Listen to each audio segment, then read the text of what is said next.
back for his 4th season, looking to improve on back-to-back 5-win seasons with the Jets.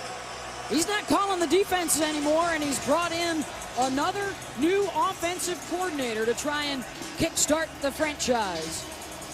Talking with him last night, he had 3 words, 3 points for Sam Darnold. He said, listen, kids, smile, have fun, and go win the game. I thought that was perfect. Sage advice. And a reminder that this game is also airing on ESPN2 in Spanish. Jets in all white, Lions in all blue. Sam Martin will kick it away. Andre Roberts is the deep man for the New York Jets. And the new look kicking alignment with all the kicking team members right up on that line of scrimmage. And the boot is short. Roberts on the run will field it around his 5.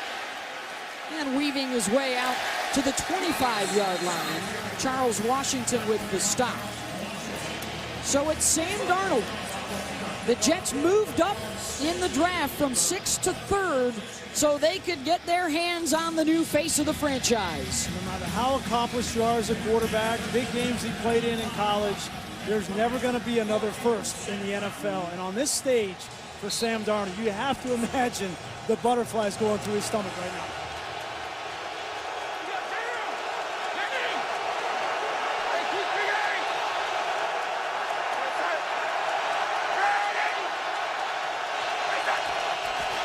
And on his first play, they're going to let him roll out and look downfield. The throw back across the field, and it's intercepted.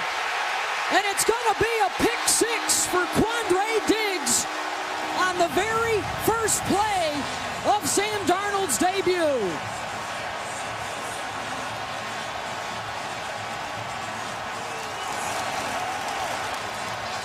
I know you want to be aggressive with Sam Darnold, but you have to be smart too.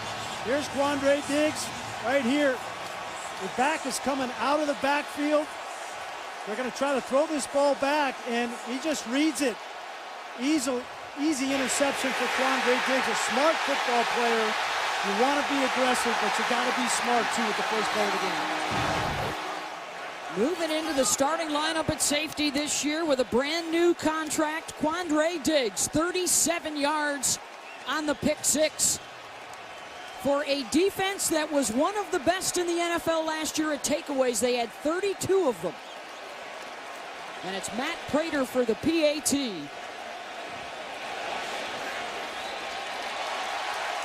What a start here in Detroit on Sam Darnold's very first play. You want to get rid of the butterflies. This is one way to get rid of them. Now you're in a dogfight.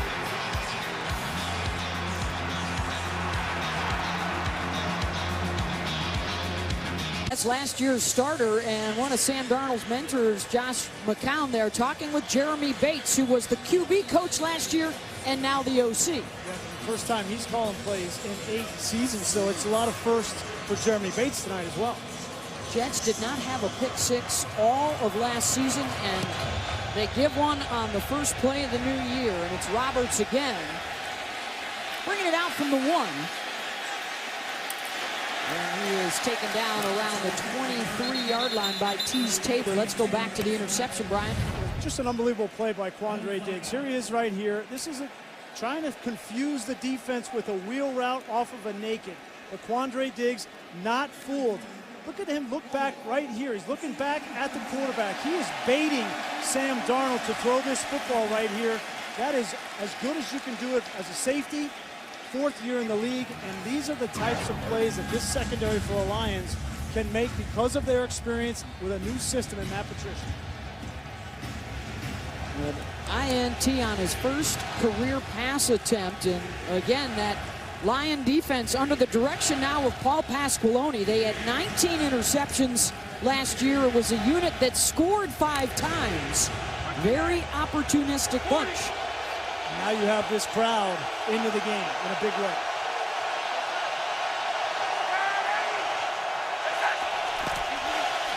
They'll run it this time, and it's Bilal Powell with a nice burst, and he's got the first down out across the 25 and a gain of 13. This is the way that you settle down your young quarterback. Run the football. Give it to Bilal Powell. Behind this offensive line, have some new players up front. Spencer Long comes over from the Washington Redskins to anchor the middle of this offensive line. But in order to win tonight, they're going to need to take some pressure off of Sam Darnold and run the football. Powell coming off a career season last year. He is the longest tenured Jet now in his 8th year. And he'll run it again up the middle. Ziggy Ansah with the tackle. Down to the field now, Laura Rutledge.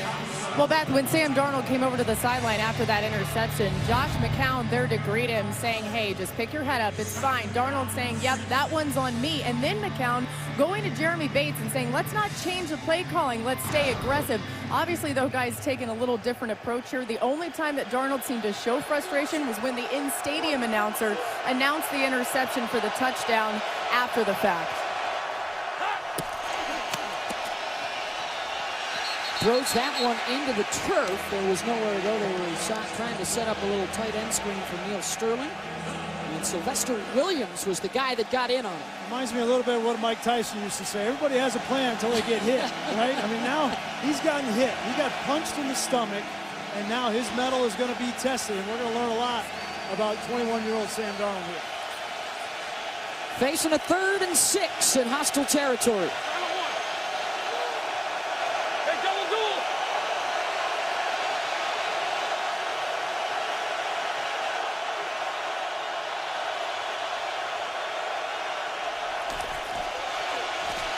Against the 4-man rush. Good protection, and Darnold finds his man. Neil Sterling, the tight end, and that'll move the chains, a gain of 12. You mentioned it, that great protection up front. This offensive line, you're going to give Sam Darnold this much time to survey the field. I know you got a lot going on here, but you let him step into throws like this on the same page with Sterling on the back shoulder there. It's well done. They did not play together in a single preseason game, but guys like Beachum and Carpenter and Long, especially on that left side, need to be a strength. We're going to go with 3 tight ends here. Then Powell the lone setback. Powell following behind Enunwa, and it's Devon Kennard, one of the new free agent outside linebackers with the tackle for Detroit. Devon Kennard comes over. He's mostly going to play the edge as this outside linebacker slash defensive end position in a hybrid role for Matt Patricia and Paul Pasqualoni. But another guy, Christian Jones, came over first year at that linebacker position. But they have 3 outstanding linebackers led by Jared Davis in his 2nd year. You mentioned it earlier, Brian, the Patriot way. That includes really revamping their entire front 7. Bigger and more physical guys. Here's the debut now of Isaiah Crowell in the backfield.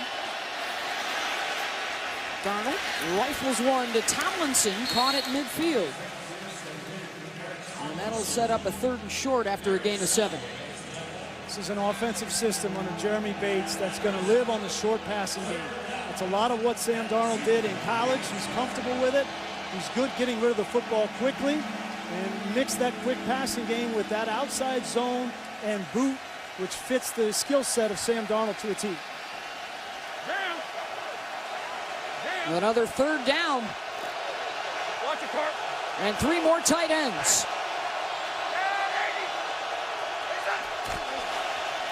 They'll give it to Crowell, and he is able to muscle his way forward across the line. So a couple of 3rd down conversions here on the drive for the Jets. Right behind Spencer Long, their new center, number 61. He is right here. He's matched up with Sly Williams one-on-one. He's going to have that matchup all night long as this Lions defensive front plays that nose guard right over the center on every snap, just about. Crowell pick up from the Cleveland Browns after the retirement of Matt Forte. They're only going with 3 running backs tonight. Eli McGuire is on the IR, and they waived Lawrence Thomas last night. Play action. Good pickup on the blitz by Crowell. Incomplete downfield to Enunwa. And Quincy's return after missing all of last year with a neck injury. Quincy Enunwa is an important player for the Jets in this game tonight. As we mentioned, they're without Jermaine Kearse, their leading wide receiver from a year ago. So you put Sam Darnold out there for his first snap as an NFL player, and you lose one of your best receivers. So you need Enunwa and Robbie Anderson really to step up tonight.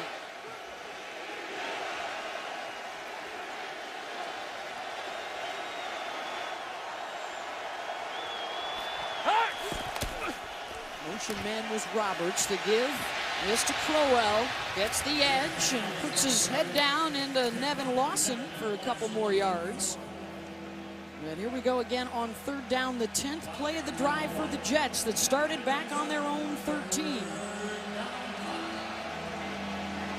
These are the areas that young Sam Darnold needs to continue to grow. Third downs where you make a living in the NFL. The question is, who's going to show up for him from the skill set receivers to make a play?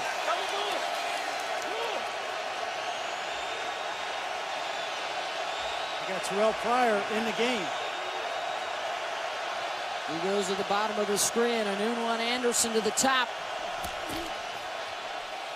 Out of the empty set and into the arms of Ziggy Ansah for the sack. And that pushes the Jets back out across midfield and a loss of 8. And it's 4th down. Boy, Ziggy Ansah's ready to play here. They're just going to bring a little TE stunt. Tackle goes first, and then the end wraps around, and not very well passed off by Beachum. The left tackle leads to the sack. Lachlan Edwards, the punter, is on from his own 35-yard line, and Jamal Agnew, the all-pro punt returner, with a couple of scores last year, is back inside his own 10.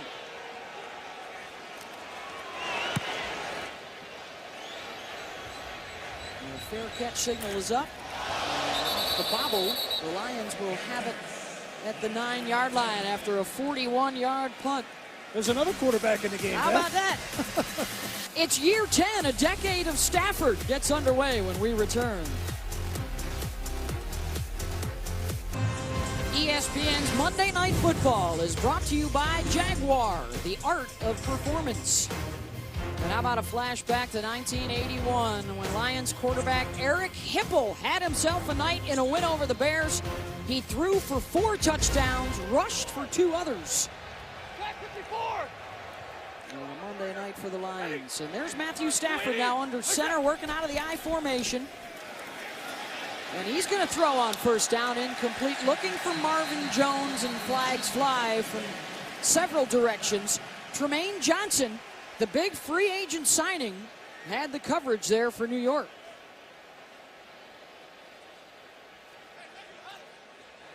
Pass interference. Defense number 22. Spot foul. Automatic first down. You know, Tremaine Johnson comes over from the LA Rams, and 2 times they franchise tagged him. He's averaging $14.5 million a year over 5 years. One of the better corners in all of the NFL, but certainly they're expecting big things from him to play man-to-man most of the night on an island.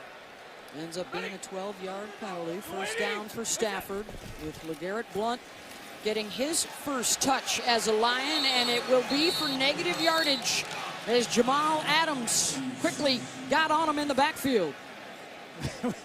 Jamal Adams is one of the most fun players to watch in this game. He's going to be all over the field. He's coming off the end of line of scrimmage.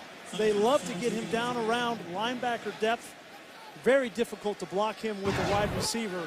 Watch him in the run game all night. And his big buddy Steve McClendon had the nice push inside for the Jets. It's a loss of 7. And Stafford will switch it up. He's talked a lot about the freedom he has in this offense. He still has Jim Bob Cooter as his O-cord. Patricia kept him, and his second throw is low, incomplete, looking for Kenny Golladay. I think that was one of the smartest things Matt Patricia did, to keep Jim Bob Cooter. Clearly, Matt Stafford and Jim Bob Cooter are gelling well together. Now in their 4th season, and you can see Matthew Stafford has had some of his best production under Jim Bob Cooter, so why break up a good thing? 7 straight years of over 4,000 yards passing. One of those was a 5,000-yard season. There were 7 new head coaches hired around the league, and Cooter was the only O-Cord that was retained. That's how much Patricia liked him and his relationship with Matthew. 3rd and 17, and they'll run the draw with Theo Riddick. And he may have gotten back out to the 20, and the Jets defense stands and forces the punt. And it'll be interesting to see how Jim Bob Cooter calls this football game, because that was a very conservative call, but I think he's looking at this game in totality and saying, the rookie quarterback on the other side, his very first throw, throws an interception return for a touchdown. How many risks am I going to have to take in this game to win? And that wasn't worth it right there. So Sam Martin will punt this one from his own 5. Andre Roberts back deep at the 30. And a twisting spiral will give Andre an opportunity. Gets down the near sideline across midfield. And down inside the 35-yard line, it's a 43-yard return for Andre Roberts. And that will set up Sam Darnold with a short field. Yeah, that'll get a little pep in his step. Andre Roberts, take a look, great blocking up front and makes one guy miss. That's the snapper, Valor, and then cuts back and gets inside the 35-yard line. Credit Terrence Brooks and Sharon Peak with some nice blocks on the outside to give Roberts some running room. So from the 32-yard line now, 1st and 10 for Darnold. That's where I might think about taking a shot. You got Terrell Pryor, your 6'5", 240-pound tight end slash receiver, stretched to the top of the screen. Rifled across the middle and down inside the 20-yard line to Quincy Enunwa, and a 15-yard hookup for Darnold. It's great to see Quincy Enunwa back on the football field. He missed all of last year with a neck injury, had to have surgery. Very scary incident.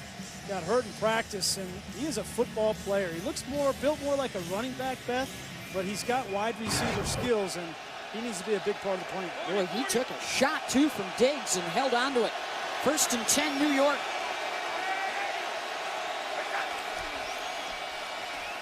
Isaiah Crowell looking for a lane. He may have gotten back to the line of scrimmage. That's it. Sylvester Williams busting it up. They've got Sly and Ricky Jean-Francois. A couple of free agent pickups in the middle. And they're hoping Sylvester Williams can play that Vince Wilfork role in the New England defense, that zero nose. And Paul Pasqualoni, there he is. 46 years as a coach, one of the all-time great characters in our game. Began coaching back in 1972 and gave Matt Patricia his first big break as a coach. 2nd and 10, this is Enunwa. Down to about the 13-yard line, Ziggy Ansah able to knock him down. And here comes a 3rd down in the red zone for the rookie. There was a Detroit player down, and that is Darius Slay, the all-pro corner.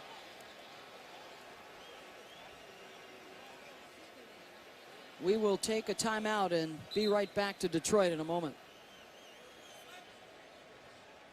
Here's a look at the injury. Darius Slay, actually it was his teammate Ziggy Ansah who landed on him awkwardly. Slay was able to get up and walk off the field. They immediately took him out a tunnel, and underneath he is replaced by Jamal Agnew. And let's see if the Jets will pick on him here. Yeah, Agnew's 5'10". He's played a lot of football, but there's definitely a mismatch with Agnew, especially against Terrell Pryor at 6'4". That's at the top of your screen.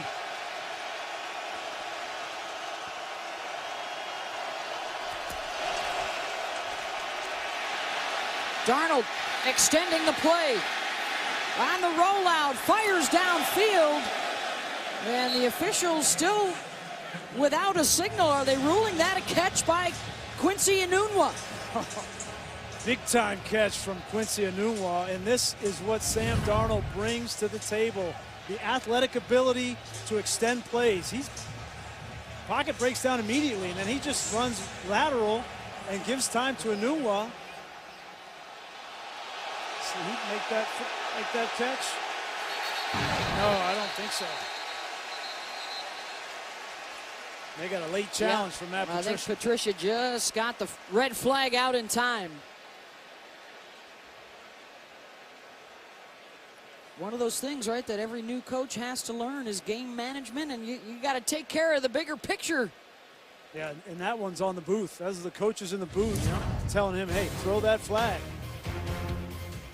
Does not appear that Enunwa was able to hang on. Back in a moment.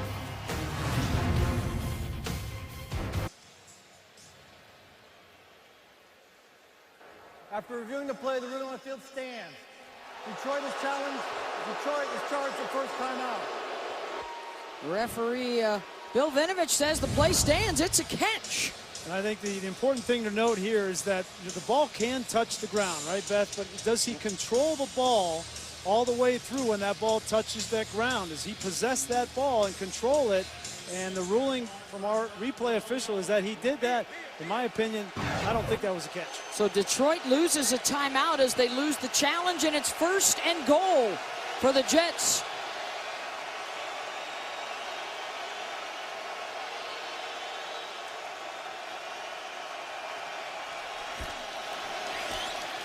Isaiah Crowell finds a seam, lunging for the goal line and in. Touchdown, New York.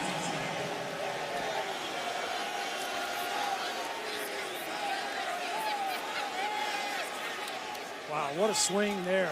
4-point swing potentially from attempting a field goal to a first down run, and a great read from Isaiah Crowell, who's been a finisher his whole career. Great extension. That's a touchdown. His first TD as a New York Jet. After struggling through a lot of losses from his days in Cleveland. And with the short field, Darnold again with another nice 3rd down pickup. 5 plays, 32 yards. All set up by the good punt return from Andre Roberts, and the PAT is good from their new kicker, Jason Myers. What interception on my first pass of my NFL career? Darnold bounces back, right back in it for the Jets. Well, if you thought that young man right there was just going to wilt away because he threw an interception, pick 6 on his first pass, you're sadly mistaken. This guy's in for the long haul, and that was a great drive taken advantage of by the return of the punt. And Crowell, as you mentioned, he has lost 34 of his last 35 games in Cleveland. All he wants to do is be a part of a winner, and that was a great start. Oh, by the way, a guy named Brett Favre also threw a pick 6 on his very first pass as a starting quarterback. Get great company. After our game, we've got more to come. Out to the Black Hole in Oakland as the Rams take on John Gruden and the Raiders in Gruden's return to the NFL. It'll also be simulcast on ESPN2 in Spanish and available on the ESPN app, so you can watch anywhere you happen to be. Excited about our new broadcast team. Joe Tessitore, Jason Witten, Booger McFarland, Lisa Salters. They've got the inside scoop, by the way. He's talking to Tess earlier on what went down with the Raiders and Khalil Mack. So okay. that'll be coming up in our second game tonight. Yeah, he didn't impact the game last night at all, did he? Holy cow. I know the Lions fans watching this game are a little upset to see Khalil Mack in the NFC North, as is probably Matthew Stafford. And of course, they still have to see Aaron Rodgers a couple of times, too. So this has been the story so far. Matthew Stafford has only taken 3 snaps for -2 yards. It's been all Jets with the ball. The Lions touchdown courtesy of their defense. And the pick 6 for Quandre Diggs. So Stafford on play action, incomplete. Looking for Golden Tate. He's got a pair of 1,000-yard receivers returning in Tate and Marvin Jones. So we've seen a lot of throws so far, Brian, and not many runs. So they want to improve that run game. Yeah, and these guys, Golden Tate, Marvin Jones, just get a little caught up, crossed up. They're trying to run like a scissors route. One guy goes in, one guy goes out. The problem is that the tight man-to-man coverage of the New York Jets, Tremaine Johnson and Mo Claiborne, got them off rhythm. without Marcus May in the secondary tonight, but the self-proclaimed New Jack City with the addition of Johnson trying to make it difficult on Stafford. 2nd and 10 off the fingertips of Theo Riddick, and it's 3rd down. This is where you need your veteran quarterback, 10th year in the league. Like I'm saying, let's settle down. Everybody take a deep breath. Let's get into this game. It's hard to get rhythm, obviously, when you don't stay on the field. Now they're going to go with a little up-tempo, no huddle on 3rd and 10. Trying to keep the Jets personnel on the field. Riddick, who is one of the best receiving backs in the league, is alongside Stafford as Tate goes in motion. This is Matthew checking the play at the line of scrimmage, sees 2 deep safeties. Wants to get the matchup that he likes. Pressure coming off the edge. Stafford intercepted by Morris Claiborne. Did he hang on? Coming down.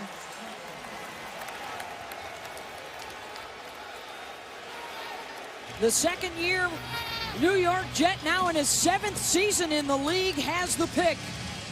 An aggressive play from Matthew Stafford. He got 2 deep coverage. He knew exactly the coverage that he had, and he just tried to be aggressive and fit this ball in. You're going to see safety over the top, and then Mo Claiborne is going to release down and get underneath this pass. He's trying to fit it in to Marvin Jones.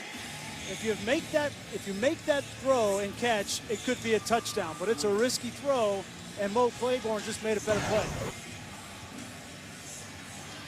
So each side with the turnover, and again, it's a short field for Sam Darnold. And part of that is a 10-year vet, right? Getting frustrated that, we went 3 and out, and here we are 3rd and 10. We might go 3 and out again, and you try to force the issue, and you give the Jets great field position. 2 years as the starter at USC with a legendary Rose Bowl win and a Pac-12 championship to his name.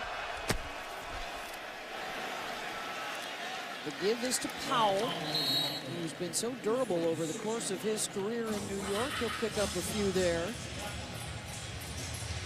Boy, what a great opportunity now for the Jets. I mean, the first play of the game was a tragedy. You throw a pick 6 and you're down 7-0 before 10 seconds come off the clock. Now you take a drive down, you get to score, and then you're in great position here. And the best part is your quarterback's into the game. The nerves are gone. One of 5 QBs drafted in the 1st round this year. Darnold, the only one of the bunch to get the starting nod opening weekend. Straight drop, he'll check it down.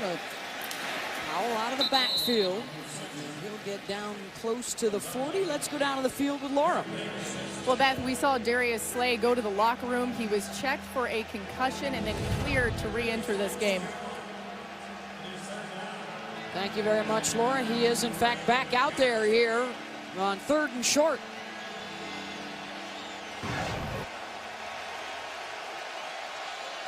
See what this new Matt Patricia, Paul Pasqualoni Lions defense has cooked up here in this 3rd down situation. Got to be expecting run. 3rd and 2.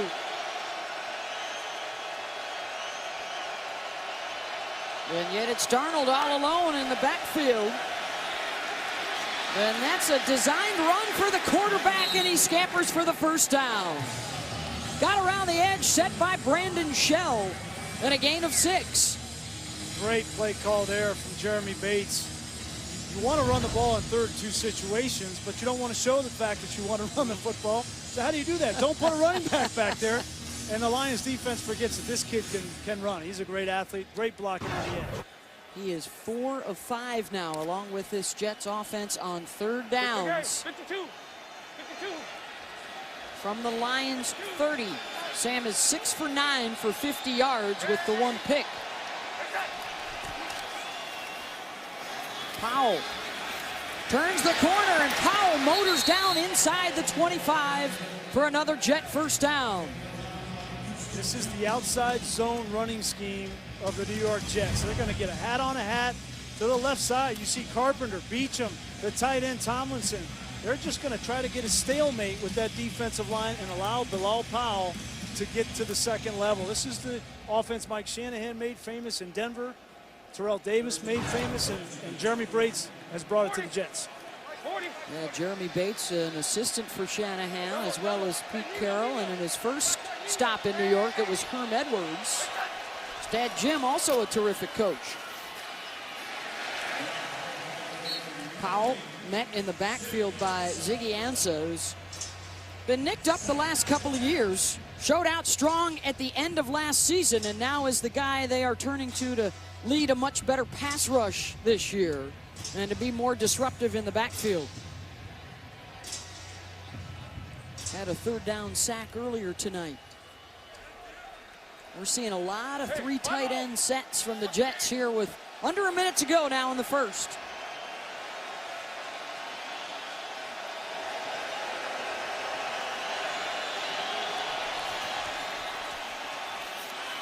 Against just the 3-man rush. Darnold in trouble, and down he goes. Sacked for the second time. Devon Kennard got him.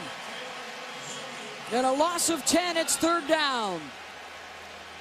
And this is experience as a young quarterback, knowing that they're only rushing 3, meaning they're dropping 8. That's the adjustment Matt Patricia makes in this situation. There's nowhere to go with that football, but you can't take a sack, especially in the red zone. You got to throw that ball away.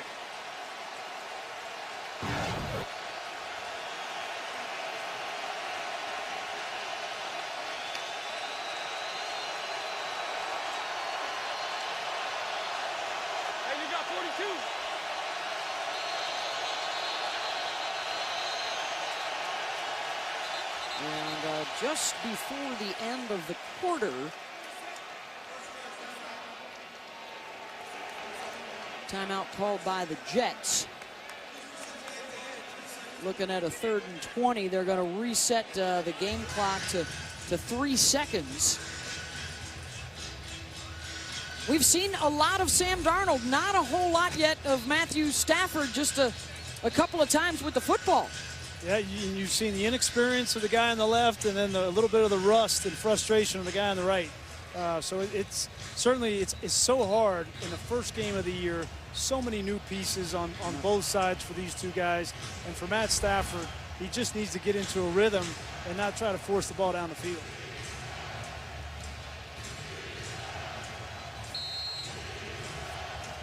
Telling Sam Darnold on the sideline here, listen, we don't have to get it all. Just get us back into a manageable situation for our new kicker, Jason Myers, to have a shorter field goal. Trips to the left.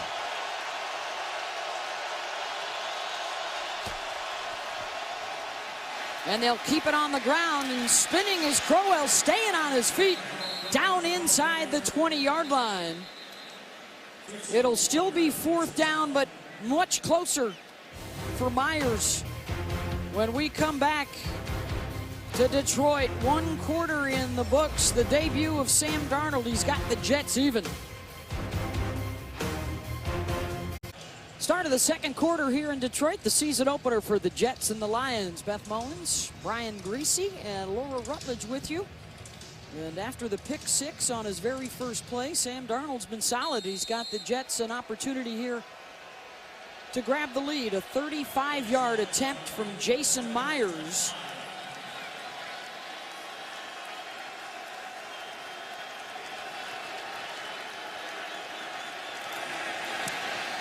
And the kick is good.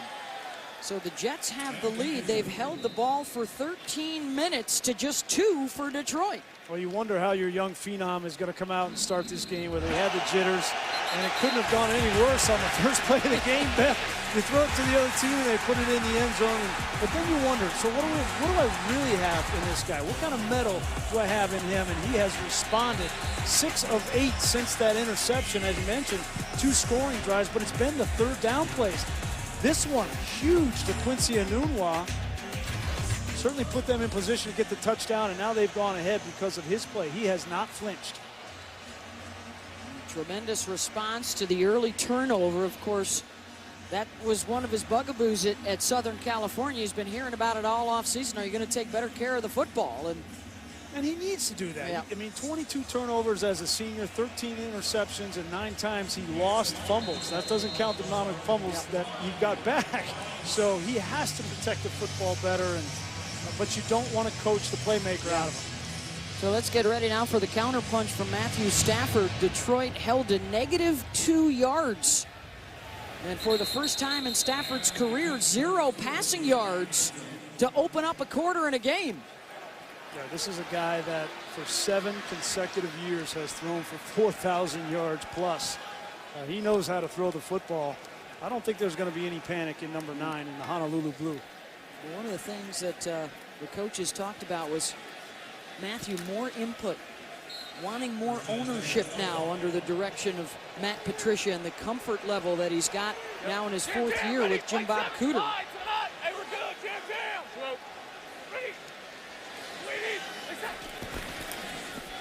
First and 10. And they'll run it with Kerryon Johnson, the rookie out of Auburn, who was last year's SEC Offensive Player of the Year. And when you got that on your resume, I don't know if you need anything else. No, and certainly he is a versatile player. They are excited about him. The thing that he brings, obviously, is that ability to run between the tackles, but he's also a wonderful wide receiver out of the backfield, catching balls, and he's great in pass protection. So there's no tendencies, run or pass, when Kerryon Johnson's in the game. Trying to improve upon that league worst rushing average last year of under 80 yards per game. Now off the play action, Stafford down the middle. First down into Jets territory to Kenny Golladay. Tremaine Johnson with the tackle after 25 yards. Yes, when you start to run the football with Kerryon Johnson, this is what they're really excited about. Everybody asks, why do you want to run the football? Why don't you just throw the ball all over the lot with Matthew Stafford? It's because this opens up the play-action passing game. You have to have that balance, and they're excited about Golladay. I think he could have a real breakout year. A third of his targets last year were over 20 yards. That was 3rd most in the league. And that's Golden Tate now lining up in the backfield. Stafford throwing it deep downfield into the end zone, up for grabs, incomplete. Looking for Marvin Jones. It was Doug Middleton, Marcus May's replacement, who had the cover. And this is a calculated risk here for Matthew Stafford. This is not the way the play was designed, but had great protection. Unbelievable job by the offensive line. And then you see him point there to Marvin Jones. Say, listen, just go down there and I'll give you a shot. Ugh. And they almost got it. Well, so much of what they want to do, Brian Wright, is on those guys up front. They could not stay healthy last year. Graham Glasgow, the center, was the only guy that played in every game for them. And the big new addition, number 77 at left guard, rookie Frank Ragnow. They'll run the screen. Johnson, a terrific pass catcher at Auburn. And he's close to the first down, about a yard shy. Knocked out by Jamal Adams. You know, talking with Jim Bob Cooter about Kerryon Johnson, he says he just has a great feel. He's always in the right spot at the right time, and that's instinct, yes, but it's also a well-coached football player out of college. But he's playing a completely different system. The Auburn offense is completely different than what's going on here in Detroit. And so the fact that he's out there in game 1 and contributing is a credit to him. 2nd round pick. They actually worked a deal with New England to move up in that 2nd round to grab him. 3rd and 1. And they'll try Johnson. Big hole off the right side, and he's got it inside the 30. Marvin Jones set the edge for him in a run of 8. Boy, we talk all about these wide receivers. Marvin Jones, Golden Tate catching the football, but watch these guys block. You mentioned it. Jones gets a seal. Golladay gets a block on a linebacker. That is a direct result of Kerryon Johnson getting that first down. That's impressive. Best drive of the night for Stafford and the Lions.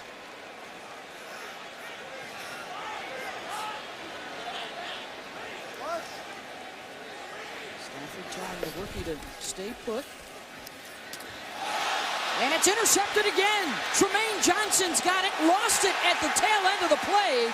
And the Lions may have gotten it back. They're going to say, no, it will stay with the Jets. And now the officials are going to get together. It may have been a point in the wrong direction. Kenny Galladay's the guy that scooped it up.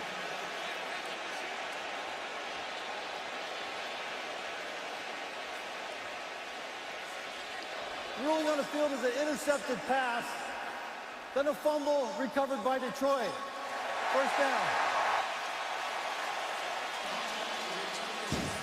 What a turn of events Wow. there. A very poor decision from Matthew Stafford, and then great effort from Galladay. Not only does he force the fumble, but then he recovers it.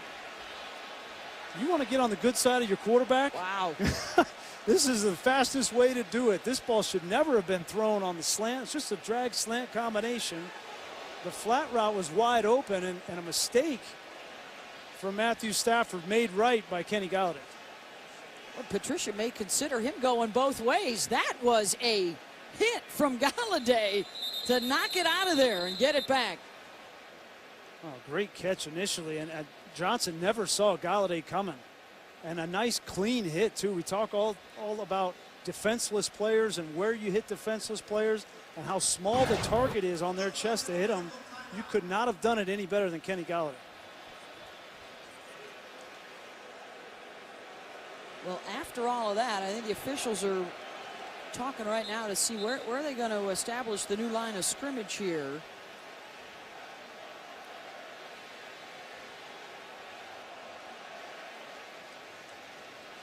And it's Tremaine Johnson, I believe, that they noticed from the Jets sideline that Johnson may have still had an issue after taking that hit. So well done by the staff on the Jets sideline to get out there and get Tremaine Johnson over to the sideline and make sure that he's okay. It looks like they will take him inside the medical tent.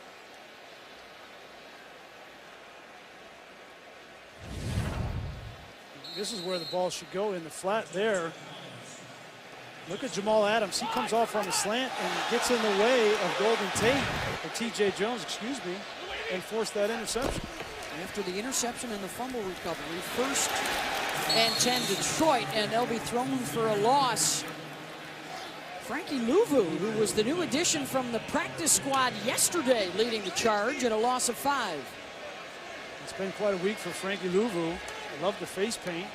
He played at Washington State. He is a dynamic player, mostly known as a pass rusher in third downs in his college career, but it's been quite a week. You're cut, and then you think you're on the streets, and then you're brought back a couple of days ago, and now you're in the game. Josh Martin, the starter, out with a concussion. We thought we'd see plenty of Brandon Copeland. We've actually seen a lot of Frankie tonight.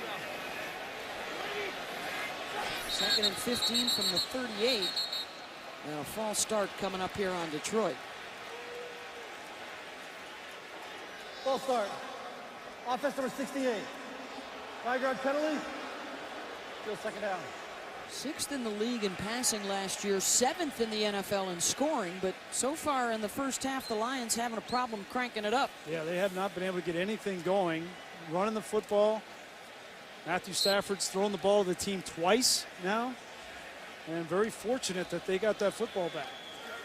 Just 40 yards of total offense here in the first half, and now looking at a 2nd and 20. Stafford with time. Johnson out of the backfield. Good open field tackle by Buster Skrine. And now without his helmet, Tremaine Johnson being led back to the New York locker room. Again, he's the big free agent pickup. They had planned on him being a big difference maker. And you wonder, you know, you take a hit like that, and he looks like he's okay, right? You take a hit like that, and the medical staff on the sideline just wants to take a look at him in the locker room and clear him to come back. On 3rd and 15, that's Theo Riddick now joining Stafford.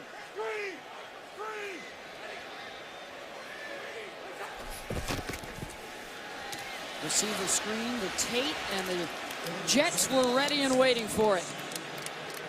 Only got one, and some boos from the Lion faithful.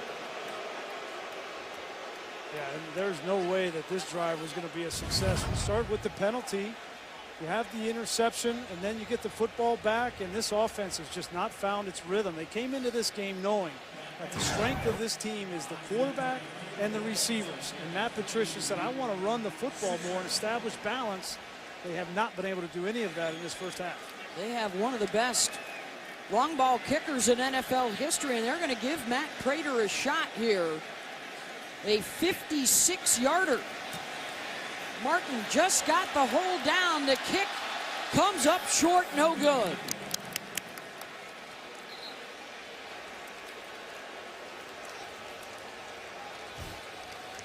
Jets with the lead here in the first half, and the offense set to return. ESPN's Monday Night Football is brought to you by Colgate. From Windsor, Ontario, across the Detroit River, back at downtown. And just a little ways away, inside Ford Field. Look at the ball control for the Jets over 13 minutes. And the Lions held to just 46 total yards. Their touchdown was scored by the defense on a pick six on Sam Darnold's very first play as a New York Jet. But he is not only the face of this franchise, it's the most anticipated Jet debut really since Broadway Joe back in the mid-60s. And the pass complete to Neil Sterling. Well, let's take a closer look at the big old jet airliners in New York and their first-round picks, Brian, over the years. How cool is that? Broadway Joe coming out of the hangar? Coming out of Alabama in 1965, but since then, the quarterback boneyard. There's been some guys that have had some good runs. Chad Pennington had a nice go. Mark Sanchez, a couple of trips to the AFC Championship game, but the hope and the hype around Sam Darnold. When you add a couple of second-round picks in the past couple of years, and Bryce Petty and Christian Hackenberg, it looks really like a boneyard. Darnold, incomplete, looking for Quincy Enunwa. That'll bring up a third down. Interesting approach here from Jeremy Bates. I think they sense that, you know what, we're in this game. We can win this game, even though our quarterback's making his first start. That was a good throw there from Sam Darnold. Enunwa's got to come down with it. 4 for 6 on third downs tonight. Enunwa has been the guy on third down so far, but you wonder, when is Robbie Anderson going to start to take the top off the defense? Darnold finds Enunwa. First down Jets. With a gain of 11. You can tell that Quincy Enunwa has become the favorite target of Sam Darnold pretty quickly. Understands, knows how to run routes. This is just a flat, and then you come back inside. That's called the Texas route. One of the staples of this offense, and not very well defended by the Lions. It's 4 catches now for Enunwa, 37 yards. And there is not a catch yet for Robbie Anderson, so Quincy has been the guy thus far for Darnold to find.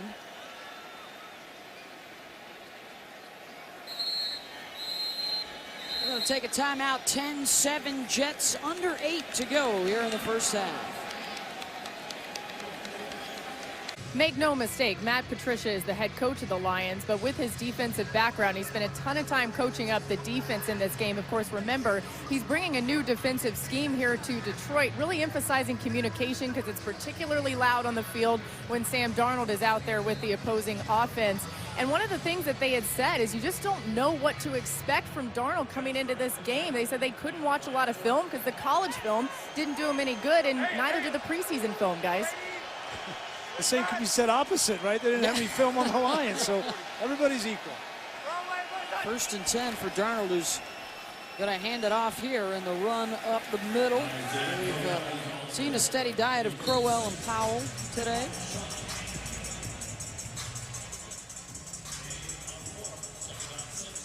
You know, at some point, you got to get Robbie Anderson into this game.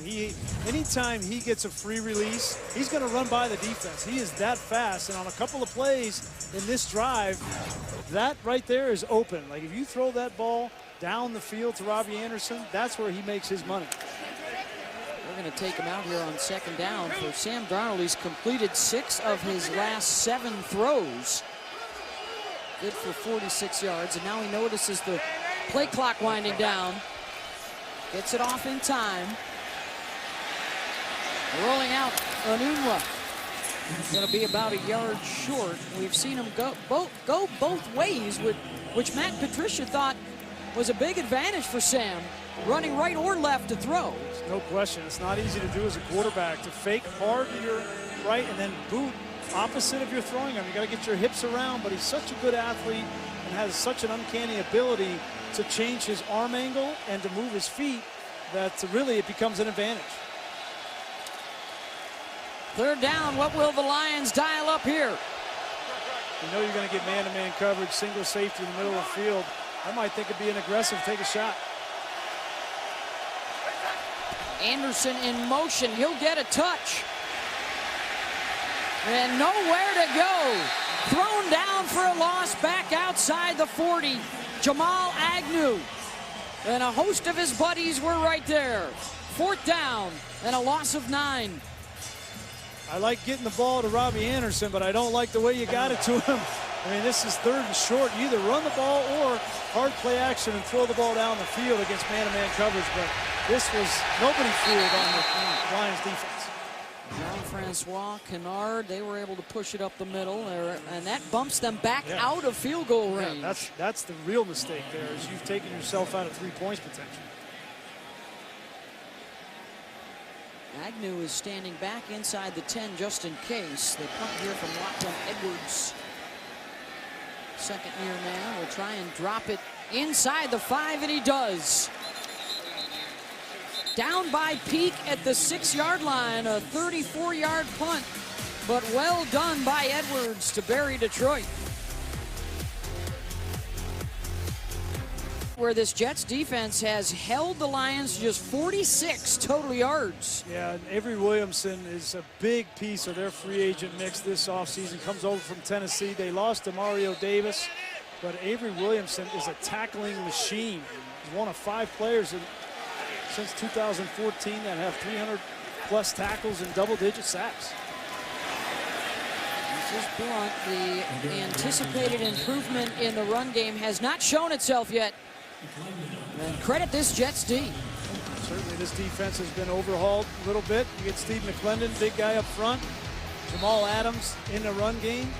They have confused Matthew Stafford in this game. They have been physical up front, playing tight bump and run coverage. But now without Tremaine Johnson, we'll see if he returns in this game. Can they continue to play that style of defense? Right now they're down 2 starters in the secondary. On second down, Stafford out of the end zone to Marvin Jones. First down, Detroit. That's the first catch for Marvin, and Stafford comes up limping. And Matthew Stafford is in some trouble, trying to stay out there right now. He was stepping into that throw, and Taylor Decker, the left tackle, came right back into his lap.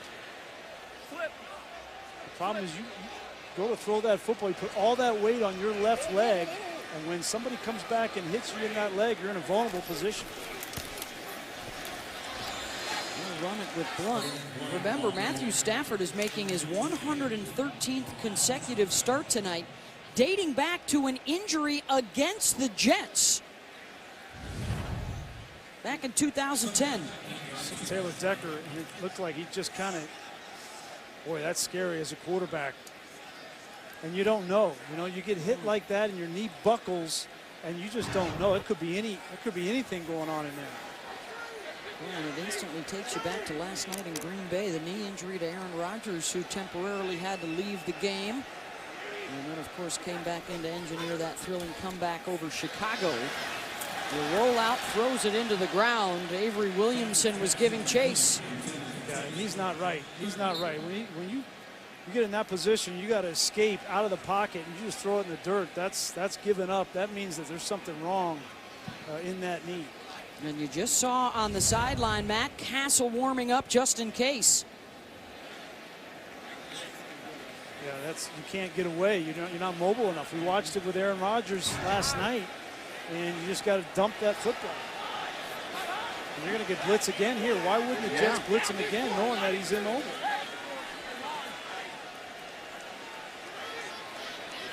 Just 1 for 4 on third down tonight. On 3rd and 7, incomplete, intended for Galladay. And the Jets D forces a 4th down, and now the attention turns to the Lions sideline and Matthew Stafford.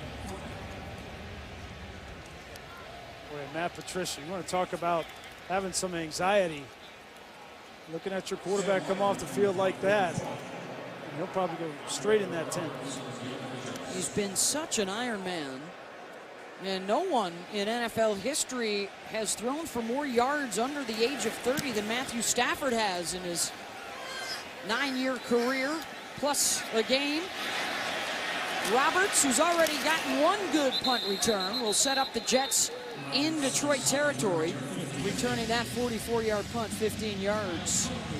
Let's go back and take one more look at that hit he took on that left knee. You see Taylor Decker, he's getting pushed back, and it looks like his leg just hits the left leg of Matthew Stafford after he's thrown that ball, and it buckles back. And that reaction, here's a good look at it here. You see the leg? When he gets kicked. It's a cleat. Yeah. He gets kicked by Taylor Decker, and you see that knee go backwards. And you said it, Matthew Stafford, one of the toughest quarterbacks we have in this league. And his consecutive starts are unmatched, but they're checking that ACL right now. The backup would be Matt Castle, the veteran from New England for a spell, if need be. But here's Sam Darnold from the Lions 49, and movement from Kelvin Beachum. Full start. Offense number 68. 5-yard penalty. Still 1st down. So sometimes, you know, as a quarterback, you get in these situations and you try to block it out of your mind. You know something happened to your knee. You don't know what it is. You're not a doctor, but something definitely happened with the way that he grabbed that knee. And right now, he's not talking to any doctors. He doesn't want to have any conversation about it. Who knows? Maybe he watched what happened last night, right, with Aaron Rodgers. Said, listen, I am not coming out of this game. I don't care what's going on with my knee. I'm going to continue to play and tough it out. And that's just his mindset. Only Phillip Rivers and Matt Ryan have longer streaks of consecutive starts than Stafford does. I'm going to let that play clock run down and then call a timeout. So for the Jets, that is their final TO. Detroit has 2 remaining with 3:13 to go here in the half, and a 10-7 lead for the Jets. Don't forget, we've got a doubleheader tonight. Raiders and Rams coming up next, and then next Monday, a look at Russell Wilson and the Seahawks taking on Khalil Mack and the Chicago Bears. 8:15 Eastern, 5:15 Pacific on ESPN. It's also simulcast in Spanish on ESPN2. Coverage will begin next week with Monday Night Countdown. So Mack now with the Bears has departed Oakland, and the Raiders get ready to face the high-flying attack of the Rams in our nightcap tonight. Well, I thought that the Bears last night, offensively in the first half with Matt Nagy, their new coach, outstanding. They took that game by storm, but they just couldn't sustain it in the second half. Raiders really high on their young defensive line draft picks this year. They're going to have to step up quickly.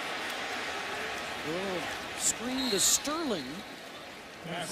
Lunges out across, or down inside the 45, a pickup of 11, so they'll get some of the yardage back. Yet another golden opportunity for the New York Jets. They came in here, and you had to think that they came in wondering if they could compete in this football game with so many different unknowns. First-time starter at quarterback, and the Detroit Lions have given the Jets every opportunity imaginable in this first half to take control. The quarterback comparison tonight. 3 interceptions in the first half for the 2 combined.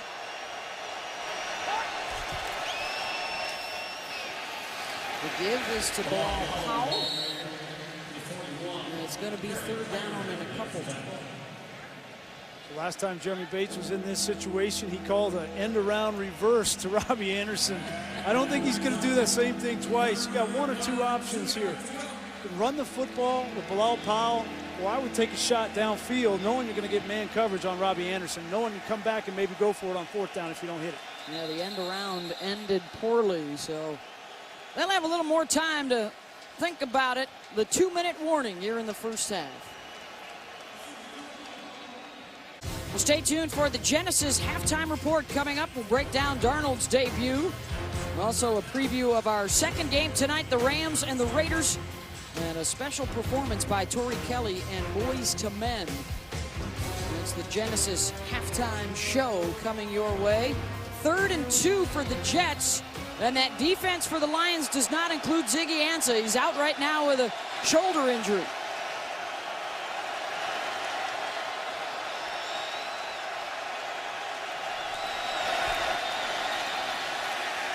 Sam Darnold with time, looking deep downfield into the end zone. Touchdown Jets, Robbie Anderson. And the first TD throw of Sam Darnold's career goes 41 yards.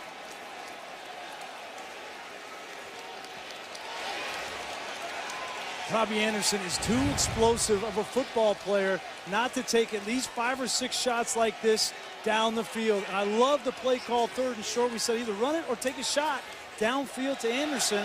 And when you get him off the line of scrimmage, his speed to the second level, and the safety just can't run it. Ripped it away from Tavon Wilson.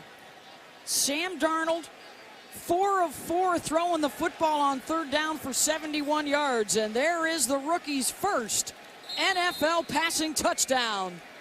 And a celebration with the big guys in front of him.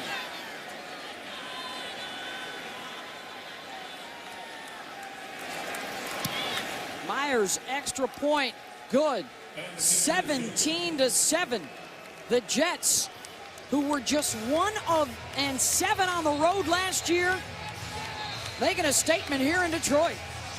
I think Matt Patricia was thinking the same thing we were thinking up here, that they're going to throw the football to Anderson here. They have 2 deep safeties. That's exactly what you want to prevent throwing the ball down the field.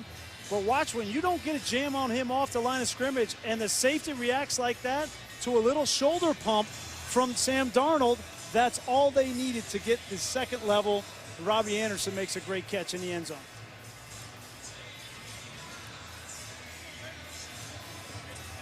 Darnold and Anderson together. What a response by this young kid, 21 years old. And, you come out and the game could not have started any worse. And it just shows you kind of how grounded this young man is, that he doesn't buy into the hype. He doesn't get too high when he makes a touchdown throw like that. He doesn't get too low when he makes a mistake. And I think Matt Patricia is understanding now that he's got a playmaker on his hands. It was almost eerie, wasn't it, when you talk to the other Jet players, to the coaches, how calm and confident they have been talking about Darnold through the preseason, and now in his debut has the Jets on top. And what will be real interesting to watch here now, the start for New York includes 3 games in the first 11 days. Yep. They play next Sunday, and then they play Thursday after that. So the preparation time is condensed significantly for a young quarterback. But he has been up to this challenge. I wouldn't doubt him for that challenge either. He has hit on 9 of his last 10 throws, including the touchdown. And now Stafford will try and engineer the 2-minute drill.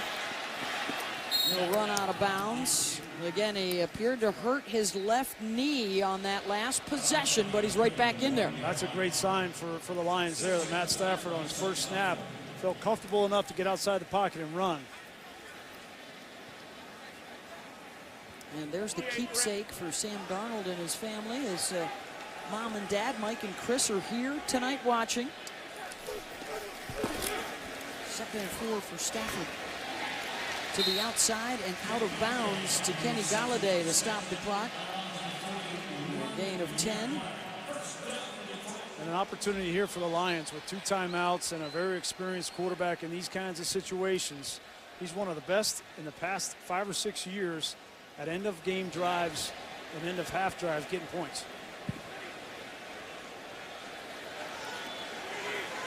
Trying to re-energize the crowd here in Detroit a little bit. Taken aback by the score right now. Golladay across midfield and a first down. He picks up 11 more, his 3rd catch.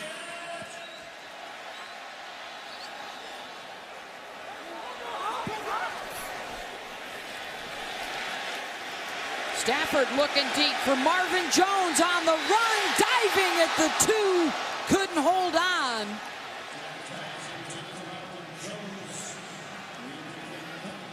Flag on the way. There may have been too many Jets on the field. The Jets have their own number 11, but the guys in Honolulu Blue have an 11-2 that can get down the field in Marvin Jones. Both of these wide receivers in this game, explosive players catching the football down the field.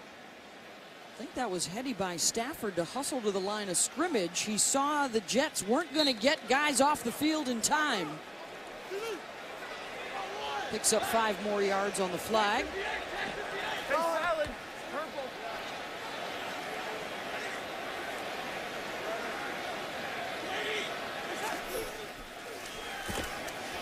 Holiday makes a man miss. First down inside the 30. That was Darryl Roberts who couldn't corral him in a gain of 16. This is Matthew Stafford identifying a blitz off the strong side. It's going to come this way, so he wants to throw the ball quickly to the outside. Great recognition. That's what a veteran quarterback can do for you.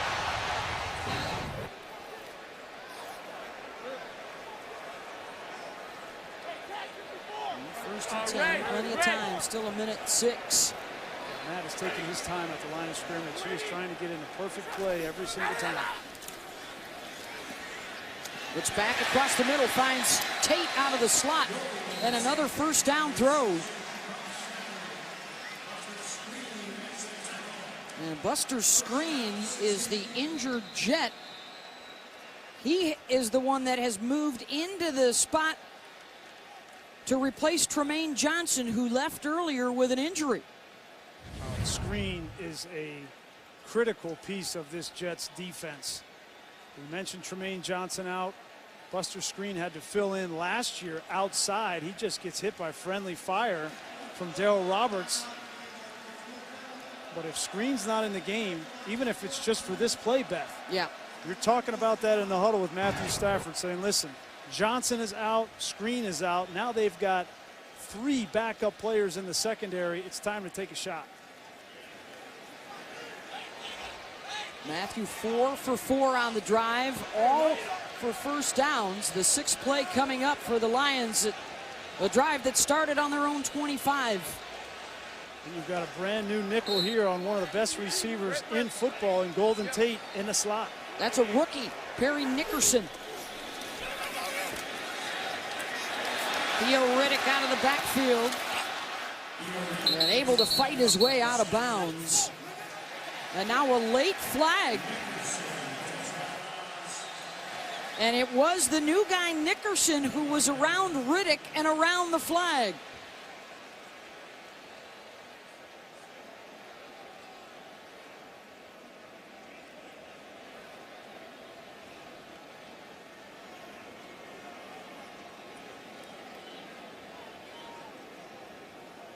Unsportsmanlike conduct, taunting, defense number 33. Pass misses the goal, automatic first down. That is the first of 2 penalties for number 33 with regard to disqualification. Well, he called 33, but I thought it might have been on 43. Let's see where Jamal Adams is if he's around the play.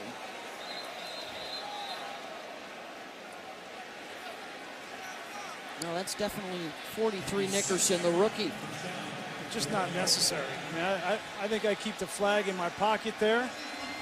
But how does a rookie and Perry Nickerson come in the very first play of your NFL career and try to taunt a guy like Theo Riddick? I mean, that doesn't make any sense at all.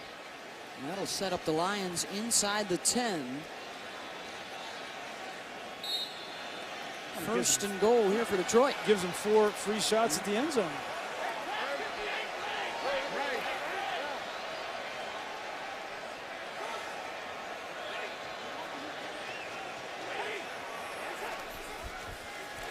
Stafford looking left. Not going to chuck it right. And out of the back of the end zone. And Stafford took a hit at the end of the play.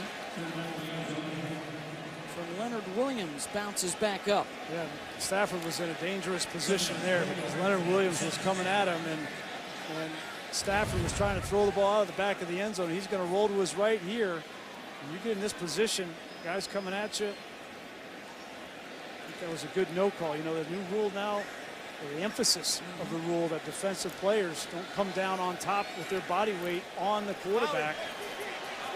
That could have easily been called. Nick Bellore, the fullback, now in the backfield to join Riddick. Theo wedging his way down inside the 5 to the 3. I think Matt Patricia's going to take his timeout here. That'll leave the Lions with one more. Remember, they lost a timeout after losing a challenge in this first half.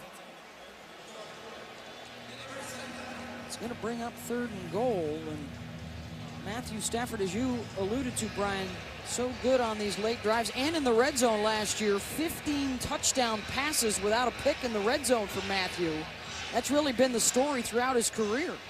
Yeah, I think you get it to this point. If you're Matthew Stafford, I'm talking with Jim Bob Cooter, saying, listen, they've got 2 of their starting corners out right now. So what does that tell me? It tells me that they're not going to feel real comfortable playing man-to-man press down here on the goal line. So let's come up with our throws that we like against zone coverage, knowing that that's probably what we're going to get. They've only rushed for 18 yards in this first half.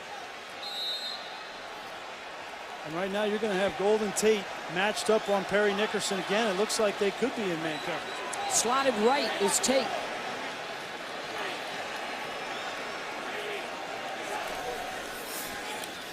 Stafford in trouble. Has to throw it to the back of the end zone. Nickerson, did he haul it in? No, he did not. They're going to call it incomplete, and it's 4th down. That wasn't incomplete by much. He definitely got the left foot down, and then that right toe. Wow. Right on the line. That was really close. What an unbelievable catch by Perry Nickerson. To catch that ball and then to try to get those both feet down. And yet another questionable throw there from Matthew Stafford. Pressure had something to do with it in the pocket. It sure did. A 21-yard attempt now for Prater. He missed from 55 earlier. And it's good. So Detroit gets 3 points up. Oh, by the way, they will also receive the second half kick. And with 11 seconds to go, in Matt Patricia's debut, they find themselves down a touchdown to rookie Sam Darnold and the Jets. Go back and take a look at that big 3rd down play, and you see the pressure in the pocket here. When it breaks down, this was the matchup he wanted, but he looked left first and then came back at the end. I'm surprised he didn't start with Golden Tate, but great rush on the inside by the Jet, Brandon Copeland. 1 down and wow. The ruling on the field was that second foot was not down. That right toe, I think it just hit right on the white line. I think that was the right call, but it certainly was not by much. 10 plays, 72 yards in a minute 40, leading to the field goal.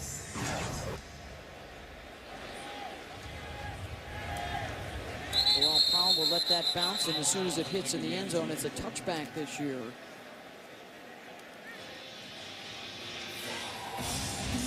And the expectation for the quick knee here from Darnold. The very first throw was a pick 6, but after that he goes 11 for 14 with his first career touchdown toss to Robbie Anderson, and Stafford got it going in that last possession. I think both teams, the Jets probably go in to the locker room. They're happy, certainly with the situation they're in. The Lions, the conversation from them in the locker room was, we could not have played any worse in the first half, and we have the experienced quarterback in a 1-score game coming into the second half. That'll bring us to halftime, 17-10. The Jets with the lead over the Lions. And now let's join Suzy Kolber and the team out in Oakland. It's the Genesis Halftime Show, and it starts now.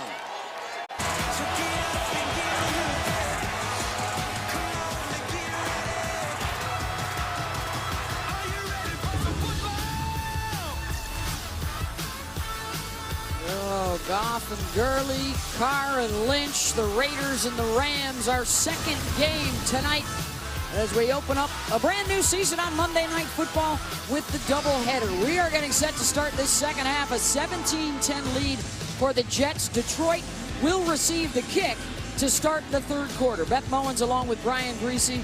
We've got Laura Rutledge with us as well, and it's the debut tonight of Sam Darnold, 122 yards passing in that first half with his first career touchdown and a pick six. Yeah, the first play of the game. Couldn't have gone any worse, throws the pick six, but you know, we wondered about his resilience. How is he going to bounce back?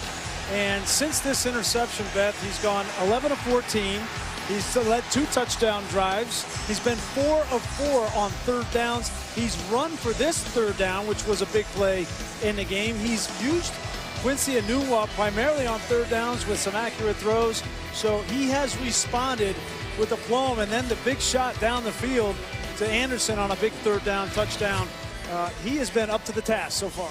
Youngest quarterback in half a century to start on opening day in the NFL. 21 years of age, 97 days old. And the start for Darnold has the Jets on top. Matthew Stafford and that offense will be back out there. The run game that the Lions were looking to improve, well, the 2 new guys, Kerryon Johnson, LeGarrette Blount, 6 carries, 4 yards in that first half. Not what they were hoping for. And as bad as it was for Detroit and for Matt Stafford in the first half, this was a 1-score game. They get the ball to open the second half. You take the ball down here in this situation, and it's a completely different ball game. You got to put the pressure back on the rookie quarterback. Had that scare with the knee injury in that first half, but Matthew Stafford looks ready to go. Now in his 10th year as the starting quarterback here in Detroit, and so much hope around the new head coach, Matt Patricia, and the new system, and the hope of some postseason glory in their not too distant future. Well, and Matthew Stafford understands, you know, you're judged not by how many yards or touchdowns you throw for. He's done all that. There's nothing left to do there. It's about winning playoff games and winning championships. It's been 26 years since they've won a playoff game in Detroit. Nobody wants it more than he does, and he understands he needs a little bit more balance on the offensive side. They've made those moves in the offseason. We'll see if they can turn it around in the second half. Jason Myers kicks it away. Agnew will let it go over his head. And let's send it down on the field, Laura Rutledge.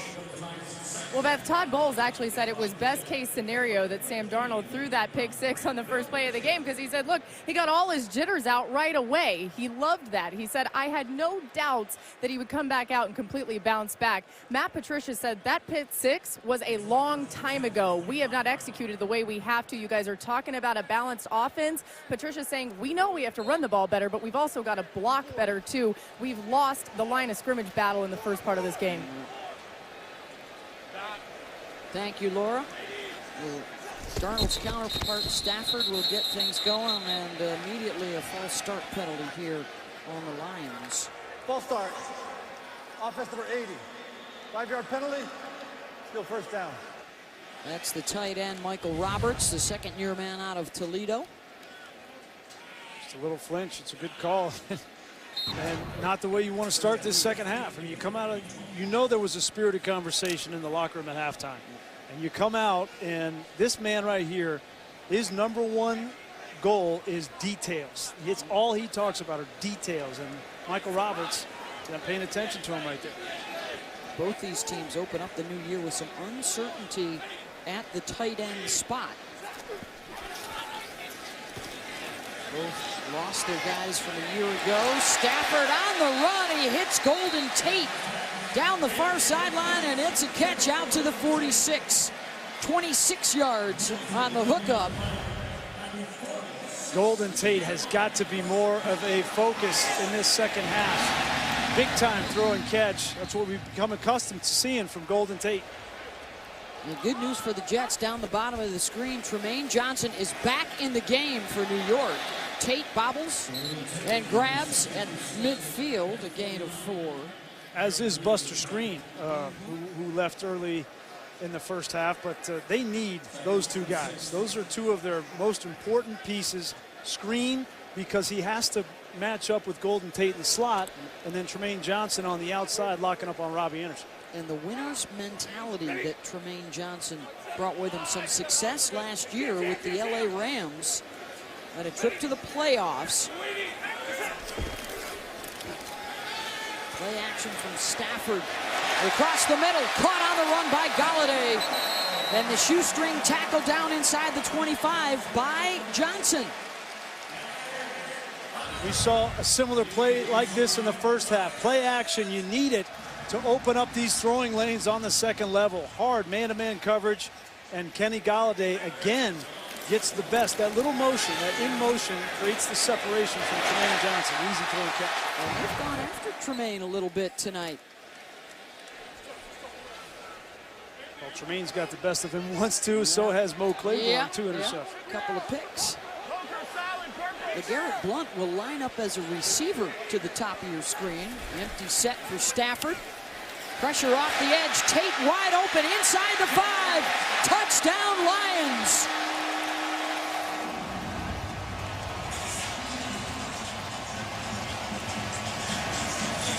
"24 yards, Stafford to Tate, and Doug Middleton, the guy that missed a shot at a tackle." And a great recognition here of edge pressure. There's nobody left in the middle of the field, Bet. This is Matt Stafford knowing that he can't hold the ball long. He can't protect the edges, but he knew he had a big play to Golden Tate in the middle of the field. What a drive to open this second half for the Lions. And a PAT here to tie it up.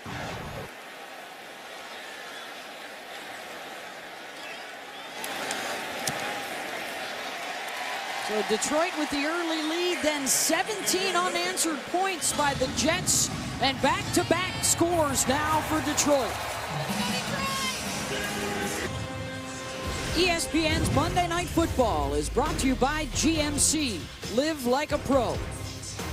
Back to 1970 and Monday Night Football, the opener, the very first broadcast with Howard, Keith, and Dandy Don. And it was the Browns and Jets from Municipal Stadium in Cleveland. And it was not a memorable night for Joe Namath. 3 interceptions on the night, including a late one that was returned for a score on a Monday night in 1970 and the premiere of Monday Night Football. A field goal at the end of the first half, and now a touchdown on the opening drive of the second half for the Lions. 4 plays, 75 yards. Stafford to Tate for the TD. Beth Mullins, Brian Greasy, Laura Rutledge with you. Game 1 of our doubleheader. Stick around for the nightcap. We got rookie Sam Darnold tonight. We got our new rookie crew on Monday Night Football out in the Coliseum later. Can't wait to hear Tess, Boog, Witten, Lisa. I think the mentee may have a few more players than the mentor in that game, meaning Sean McVay versus John Gruden. Just a thought. Well, exciting to see how those pieces come together, though. I mean, you had some of those pieces on defense, especially, you know, up front, Sue, Darnold. Sue and Donald together, yep. Donald and Darnold tonight. Excited, too, to see how good that Raiders offense can be again under John Gruden. Terrell Pryor with the catch right there, the former Ohio State quarterback who the Jets brought in after a disappointing injury-plagued season last year in Washington, and Pryor anxious to overcome that and be a mainstay in this offense. Yeah, it'll be interesting to see how he fits in. You know, it's good to see him back on the field. He tore 3 ligaments in the ankle and foot in the first game a year ago and tried to play through it, never was able to contribute, but the year before in Cleveland, he was a playmaker. A 1,000-yard receiver. Powell with space. Lunging out across the 45, cut down by Quandre Diggs, down to the field. Laura? Well, Beth, we told you before the half that the Lions' big, crucial part of their defensive line, Ziggy Ansah, was questionable with a shoulder injury. He still is not out here, and we're still waiting to see if he's going to come back in this game. But that shoulder a big issue. This guy has had tough luck in being injured early on in seasons. Boy, the last couple of years, Laura, and of course he's playing on the franchise tag of about $17 million this year, and one of the top guys on the sack list ever here in Detroit. Darnold broken up across the middle, and a flag down on the blanket coverage by Nevin Lawson.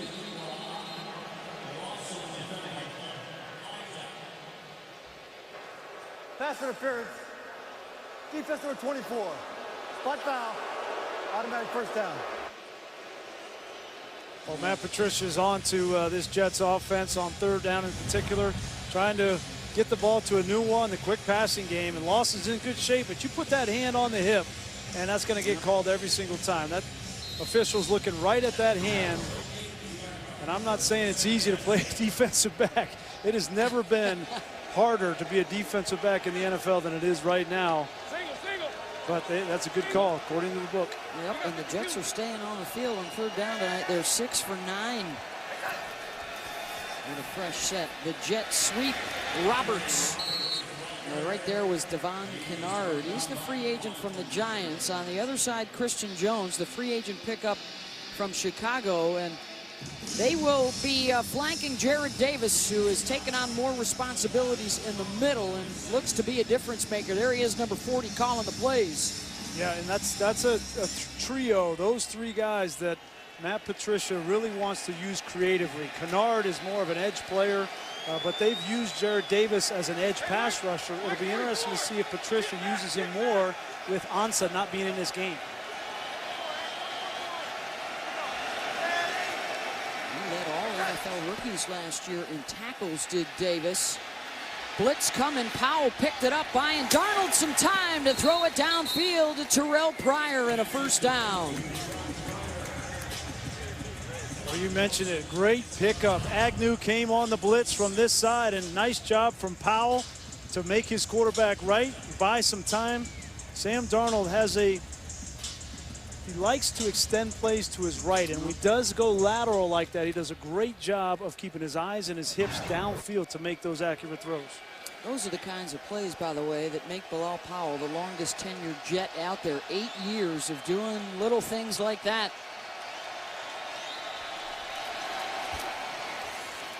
So how about rewarding him with a carry down to the 22. 8th-year man out of Louisville.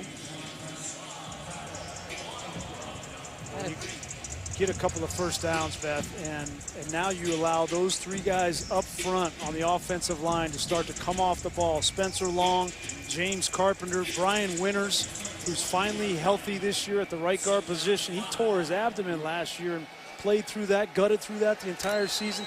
He's finally healthy, number 67. Let those guys come off the football and see if you can run between the tackles.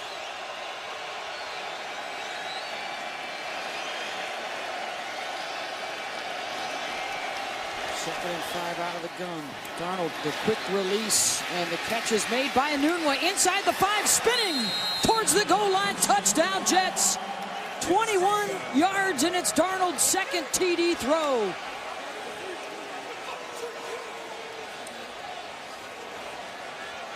But it's a great design on the rub route. Just a rub route anticipating man-to-man coverage. Sterling, the tight end, is just going to come up and get a piece, get enough of the man that's guarding Quincy Enunwa, and then it's just effort.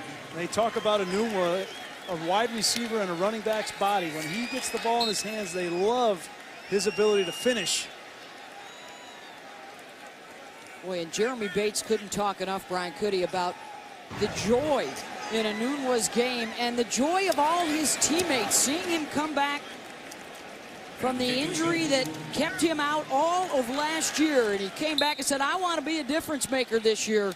And he was right there. The Jets are back in front. Is he Sammy the Savior? Well, that script yet to be written, but the first chapter doesn't look so bad right now for the Jets. Jets. Back inside Ford Field on this opening Monday night of the new season. The New York Jets go back on top of the Detroit Lions 24-17. And plenty more to come with the Rams and the Raiders on deck. And the return of Jon Gruden to the Oakland sideline. Let's go back to that Jets touchdown. Yeah, and the key player here is Neil Sterling. Watch him. He's got to be an actor here. You got to come up. You can't just run into the defender, but you got to get a piece of him. He just catches his shoulder, and Enunwa does the rest. And Sam Darnold, we talked about him not being too high, too low. Even when he scores a touchdown, he's kind of nonchalant. So look at Jeremy Bates. He knows that Sterling was a key part of that play. He's got to get his quarterback fired up. He told us Sam's so mature sometimes. He's running around looking for anybody else to high five because Sam just kind of is ho-hum heading over to the bench.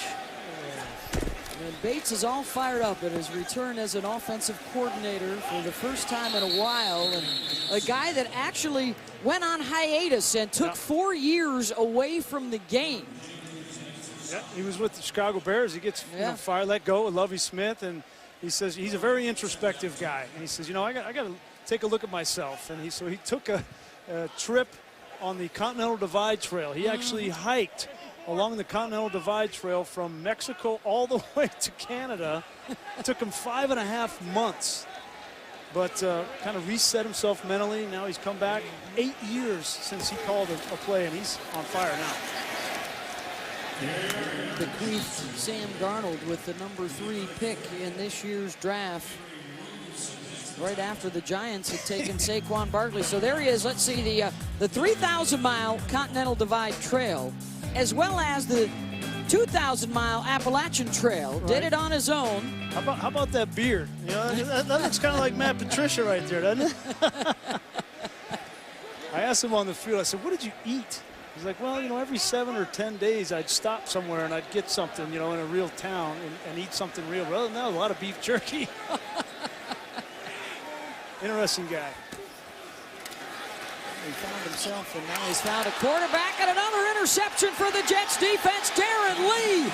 It's a pick 6 for New York, 35 yards. And they get Stafford for the 3rd time tonight.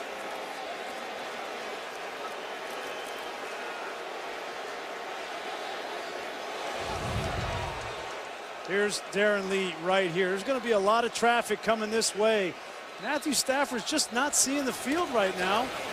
He came off, he thought he was going to go in man coverage with the shallow cross, and he thought he had the perfect play, but you got to make sure, and the 3rd time that Matthew Stafford has made this mistake. And credit Henry Anderson. He got the pressure on the quarterback. Acquired in a trade from Indianapolis. Our second pick 6 of the night, one for each side, and the lead is now 31-17. And a Jets offense that averaged just 14 points per game on the road last year. Doing much better so far in Motown. Well, the streak has ended for the Jets defense for the first time in 5 years. They get a defensive touchdown on the pick 6. 36 yards from Darren Lee, and they've now scored 14 points in the last minute and a half to take the 31-17 lead. And an off night for Matthew Stafford, his 3rd interception. Boy, and just when they come out at halftime, Beth, and they get their rhythm going, they go right down the field. They don't run the football at all, but Stafford's 4 for 4, and they get a touchdown pass, and you think that the momentum swings, but these young New York Jets rise up, they get a scoring drive of their own, and then make a play on defense. Only 11 rushing attempts tonight for Detroit. 25 Stafford pass attempts, and what happened on that last one, So Brian? what's going on here with Matthew Stafford? He's having a hard time identifying the defense here. He thinks it's man, but it's actually zone coverage. All these linebackers are dropping into zone. Matthew thinks that they're going to run with this shallow cross here, but he's going to throw it right here. But look at the linebacker, Darren Lee. He's not in man coverage. He's coming off as he should, and certainly there was pressure in Matthew's face. Frank Ragnow got beat like a drum, but as a vet quarterback, you got to read coverage before you throw the ball in those windows. So what's the response from Stafford, who's thrown a pick 6 now in 4 season opening games for the Lions. They've come back to win the other 3. And the ball's out on the handoff. Jordan Jenkins stripped it. And I believe they blow the play dead. And LeGarrette Blount is hurt. Boy, Blount looked like his knee was down on the ground. The runner was stopped, his forward progress was stopped and pulled backward before the ball came out. It is not a reviewable play. Check it out. So two things, looked like his left knee came down. Jenkins right there, he's down. It's clearly not a fumble, but the more important thing here is what happened to LeGarrette Blount's knee there for the Lions. The free agent pickup from Philadelphia is still down, and we'll take a break and be right back. LeGarrette Blount was able to get up and walk over to the sideline, but they immediately took him out the tunnel underneath.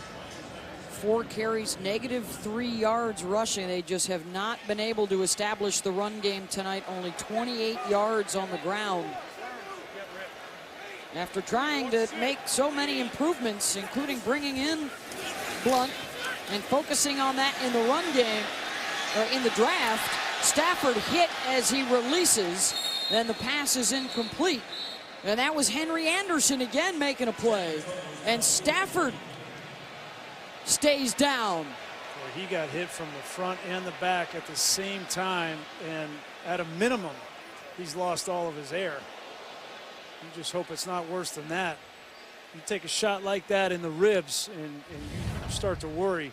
But he's had to do this. They haven't been able to get open, and the rush has been fierce. He's trying to extend the play, and you get in this position and you make that decision to throw the ball and you get sandwiched, you're putting your body on the line. That was Leonard Williams going to get him in the midsection exposed.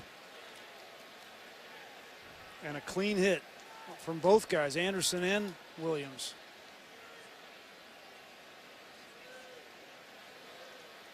Boy, he has taken a beating from his knee in the first half.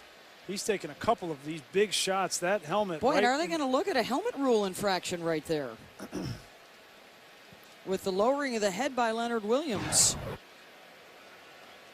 There was not a flag thrown on the play, however.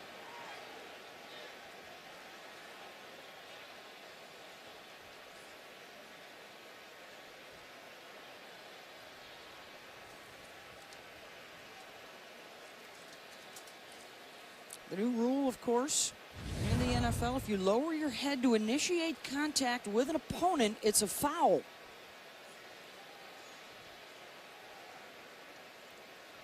Yeah, it's to the side there. That's a good no call. Yep. I mean, it's hard enough to hit these quarterbacks now. I thought Leonard Williams did a nice job there of not hitting him high, not hitting him low.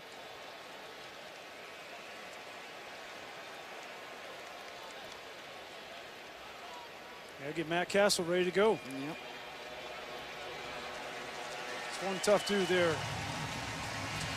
It's been a tough night mentally. It's been a tough night from an execution standpoint, and it's certainly been a tough night physically.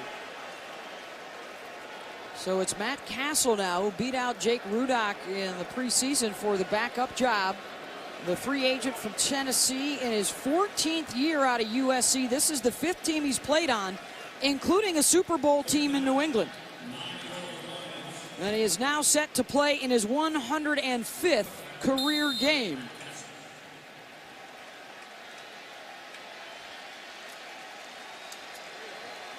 So Matt Castle on in relief here midway through the 3rd.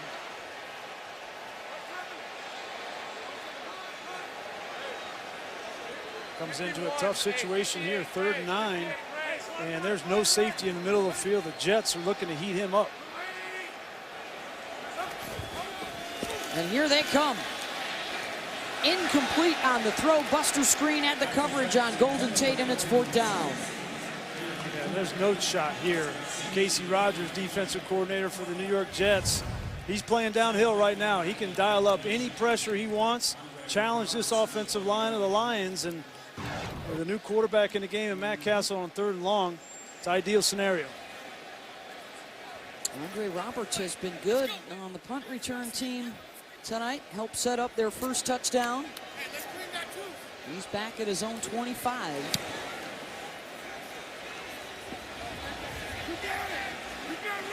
And he's going to give it a go. Breaking a tackle out across the 40, trying to get by the punter, Martin. Dancing down the sidelines, staying in bounds. Touchdown, New York.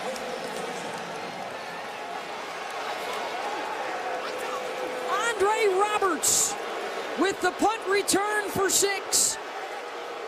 And what a job of dancing down the line to stay in. Let's check to see if he stayed away from the white line. What a return from Andre Roberts. Martin's doing the best he can to try to push him out. Certainly didn't look like he stepped out there. Did Flowers get him? I don't think so. I think that's a touchdown. And what could be a dagger in this game. See Green between the foot and the out of bounds line, and 78 yards on the punt return. All 3 phases have scored for the Jets tonight.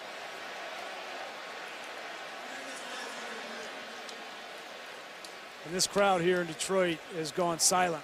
They're going to review it to see about that step right there. There's plenty of... I would say there's green there, yeah, right, there's Brian? plenty of green right there.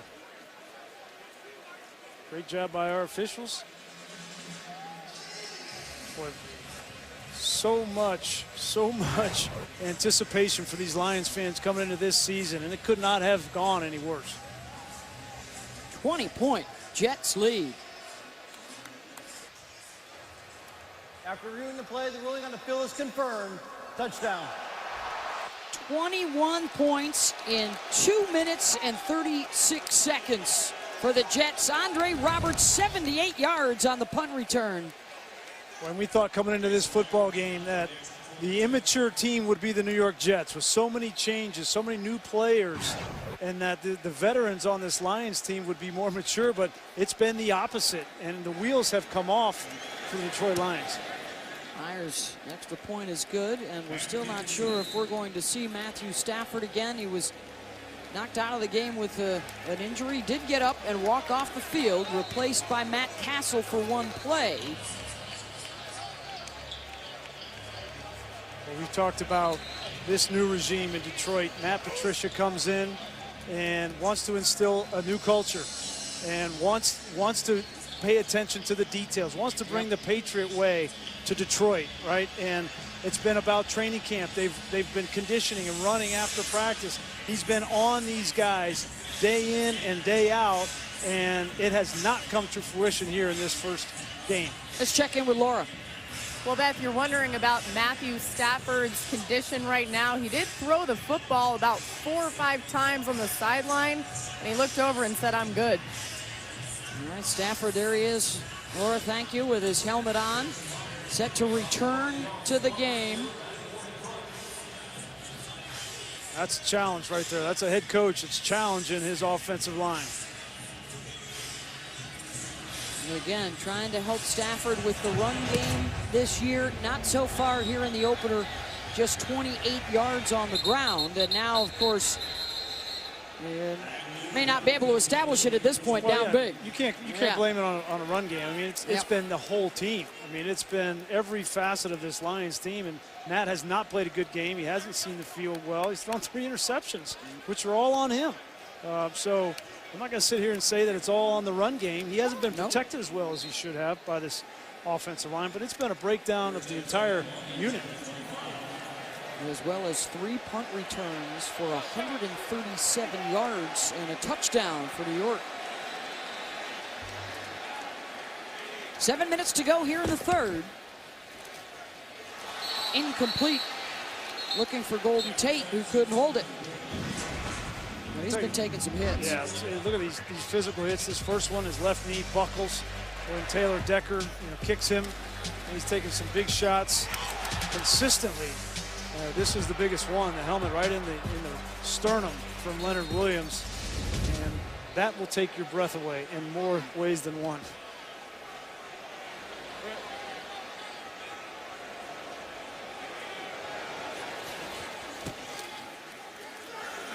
Second down. Stafford is picked again by Darren Lee. With a return inside the 20-yard line. It's the 4th interception for the Jets defense.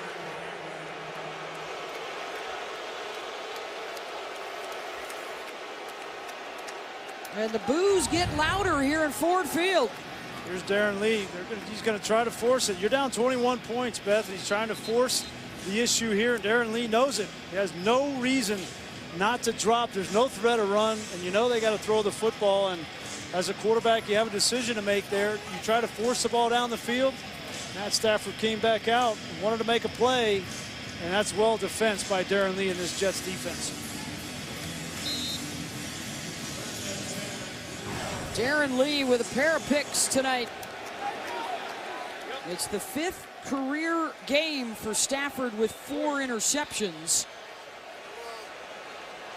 And will the Jets try and strike quickly? Crowell picks up a couple.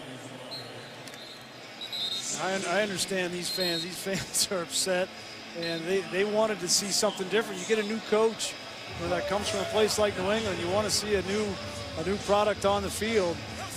But if this team's going to go anywhere this year, it's going to be with Matthew Stafford. So that's who you're going to be with, and it has not looked pretty tonight. There is no question. But Matthew Stafford's proved himself in this league. Well, they fired Jim Caldwell after a 9-7 season, just missing out on the playoffs. And bringing in Patricia, that was a big move for the Lions. And is that almost intercepted on the goal line? Of course, there were big moves all around the NFC North. Nobody standing pat after the Vikings made it all the way to the NFC Championship game last year. But you talk about Minnesota bringing in Kirk Cousins, the Packers making Aaron Rodgers the highest paid player in the league. And then just before the start of the season, Khalil Mack on the trade with Oakland arriving in Chicago. Yeah, and the other thing that Chicago is, I think Mitchell Trubisky is going to have a good year this year. He looked good last night, especially in the first half of that game. So the quarterback play in the NFC North, I think, has gone up from a year ago. And where will the Lions fit in there? It's been 24 years since they last won the division. Double 44. 3rd and 8.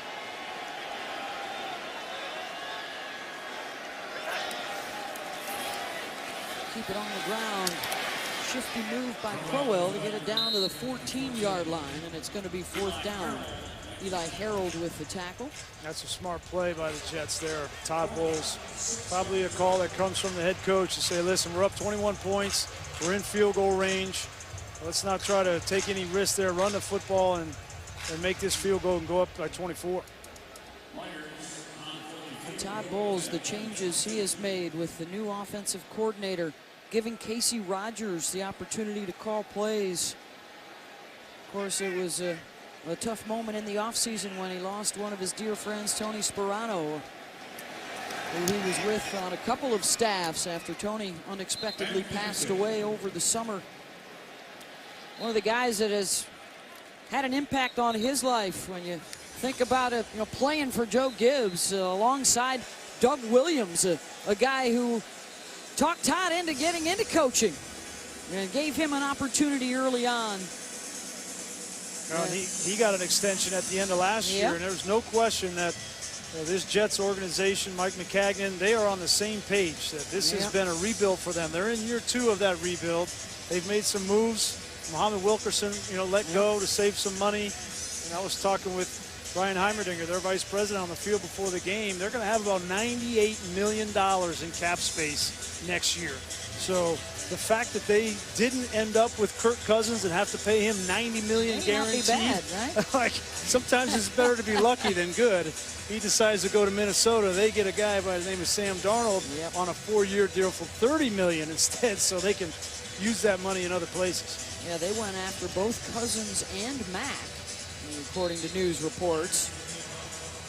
And they end up with Darnold, and boy, has the defense shown tonight with the 4 interceptions and their first defensive touchdown in 5 years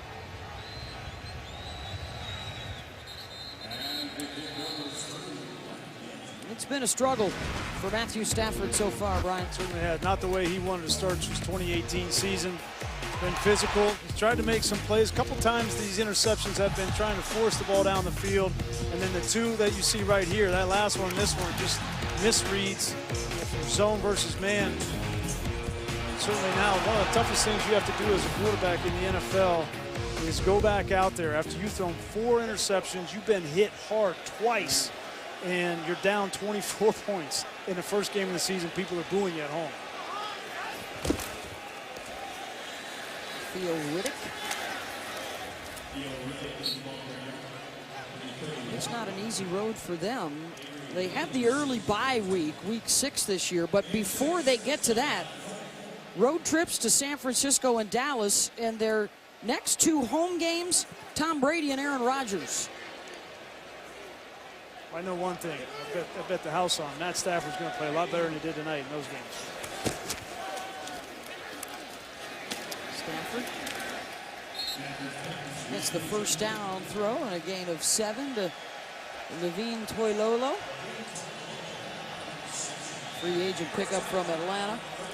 I've been watching Matt Patricia on the sideline for the past 5 or 6 minutes, and he hasn't moved. He's just standing there kind of taking this all in. I wonder kind of what's going through his head right now. Maybe it's a little bit more difficult than he thought, you know, to turn this thing around. Stafford on the move. Golden Tate with the catch. A reminder that after our game, we got a penalty flag down first. And Stafford, excuse me, Patricia will step up to talk to the official. Holding. Defense number 54. 5-yard penalty. Automatic first down. I was about to tell you about the Rams and the Raiders, and they are coming up next. 20 years after he was first hired by Al Davis to coach the Raiders, John Gruden is back. Hired by his son Mark to return to Oakland. The autumn winds will be blowing tonight in the Coliseum with the Rams in town, and one of his old family friends, the NFL's Coach of the Year, Sean McVay, on the other sideline. There's Marvin Jones with a good getaway to get down inside the 30-yard line, one of their better plays of the day. Yep, Marvin Jones, great route on the outside, runs that square out, and then a missed tackle by Mo Claiborne. And the first positive play we've seen in a while from the Lions offense.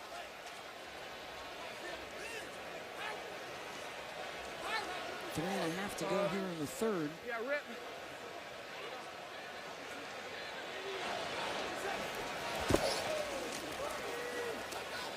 Screen to Riddick.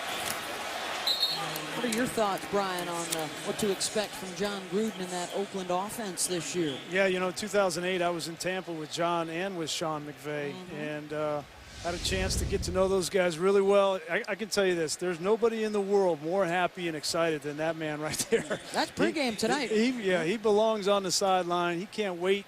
I went out there and watched them practice in training camp, and I had a chance to talk with John. He's right back where he was, 10 years ago. And he's a little, talk about nerves. He can get anxious before games. There's no question he's got butterflies going.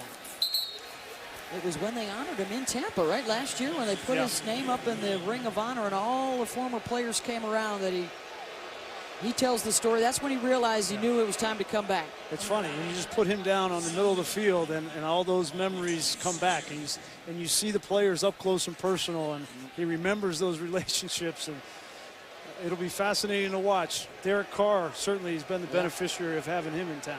Big test against the Rams, who they think they have all the pieces in place to make a Super Bowl run this year after their huge turnaround season last year. 3rd and 7 here for Stafford. Tate couldn't hold it. 4th down. Boy, these fans aren't going to like. They aren't going to like the fact that they're going to go for a field goal here. It's the right decision, but that's a play that Golden Tate normally makes. about 4 years in a row with over 90 catches for Tate, but it's just been that kind of night. You know, when things go bad and your quarterback's not playing well, everybody asks, how does a quarterback affect the rest of the team? I mean, he doesn't go out and catch the ball for him, but when he's not playing well, it trickles down and affects the entire team. 44-yard attempt from Prater, and the problems continue. Pushed it.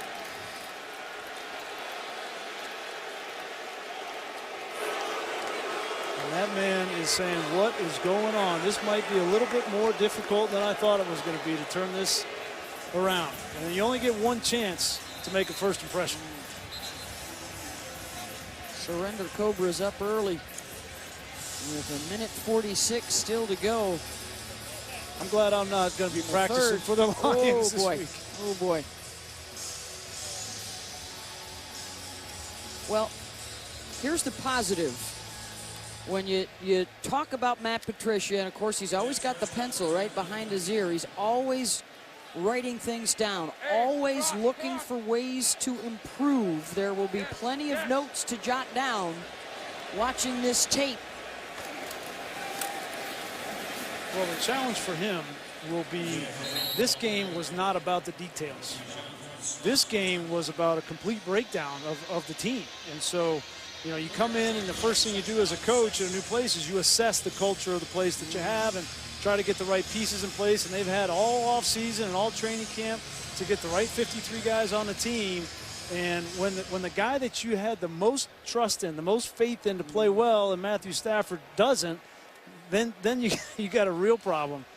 But I don't think it's time to overreact on these Lions. It's game one, and certainly a new coach.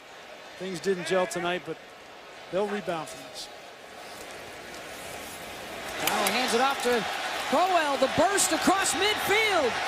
Streaking down the sideline, Isaiah Crowell puts more on the board for New York, 62 yards.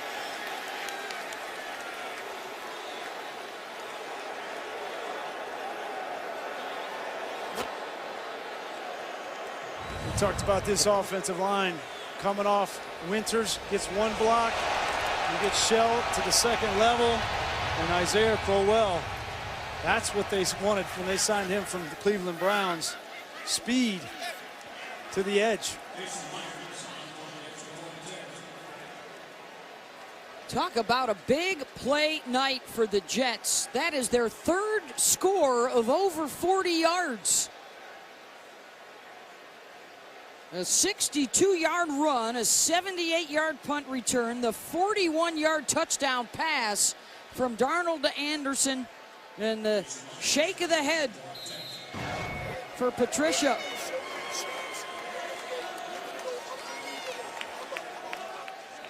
And they are looking to put their 48th point up on the board.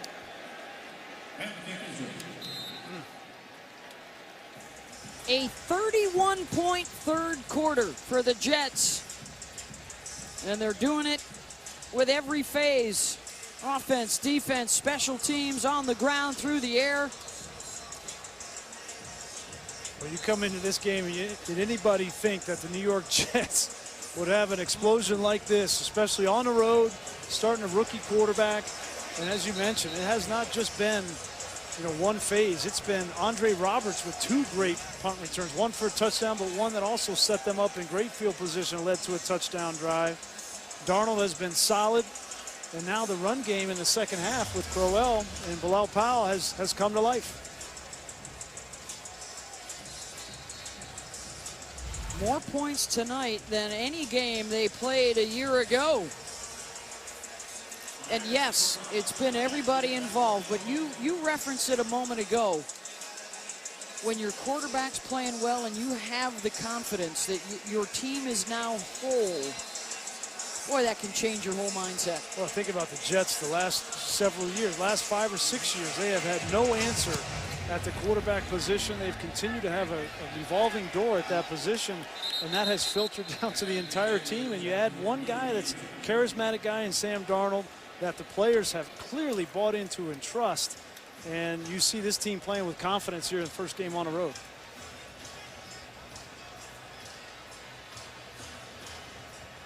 It all started Well, probably a long time ago with his parents who have been so even-keeled. You know, when he was coming out of high school, most of the experts had him as like the 5th best quarterback just in Southern California.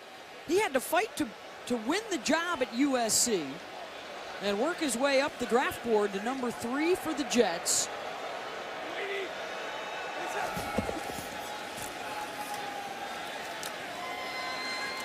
And he and the coaches can't talk enough about how he dove into the playbook, learned it, mastered it, and is able to just take command in the huddle, Brian, and then step up to the line with plenty of time to assess what's happening. I thought it was fascinating talking with the coaches before the game last night, and they had zero anxiety about Sam Darnold playing in this game. They had no concerns whatsoever, and it's a testament to the kid, a testament to the way that he was raised and brought up by his mom, Chris, his dad, Mike. I had a chance to talk to them before the game down on the field, and I asked them, I said, you know, you guys, you think he's nervous? They said, he's not nervous. I said, how about you guys? I said, yeah, we're nervous, especially Chris, his mom. Looked like her stomach was doing knots, but I'm sure they're having a good time now.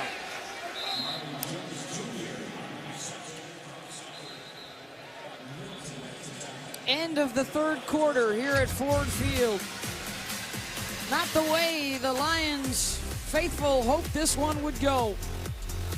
And a big lead for the New York Jets. Back here inside Ford Field, and what a story for the New York Jets here in the season opener. 48-17 over Detroit. Sam Darnold with a couple of touchdown passes. The punt return, 78 yards for a score, a pick 6 as well from Darren Lee. And a nice one-handed grab right there from Kerryon Johnson. Coming up next, Todd Gurley. Last year's NFL Offensive Player of the Year, Brian. That is a bad man. Looking forward to that. Jared Goff, you know, his 2nd year with Sean McVay and what they're coming up with. Brandon Cooks got some new toys in the repertoire. That offense could be explosive. Led the league last year in scrimmage yards, rush touchdowns, total touchdowns. And a big challenge for Paul Guenther and that Raider defense. Marvin Jones Jr. with the catch there for Detroit. You know, the other thing I'm looking forward to is that defense for the Rams. They add Marcus Peters, they add Aqib Talib, right? 2 guys that certainly we know how well they can play the corner position, lockdown corners in this league, but 2 very explosive personalities as well. Wade Phillips, the defensive coordinator who had Aqib Talib in Denver, knows how to manage him, but Ndamukong Suh, another volatile individual. So you got a lot of pieces on that defense, but if anybody can bring that all together and make something good out of it, it's Wade Phillips. That's going to be fun to watch with Peters and Talib on Amari Cooper and Jordy Nelson, the big pickup for the Raiders offense in the offseason, coming over from Green Bay. Galladay way up to snag it. Gain of 17. It's a good sign there for the Lions. Kenny Galladay is still playing. You know, you got a choice to make, being down 24 points in this game. You're going to go up like that over the middle to get a ball from your quarterback. I'll tell you what, in film tomorrow, the quarterback's going to remember that play. 6th grab now for 105 yards for Kenny.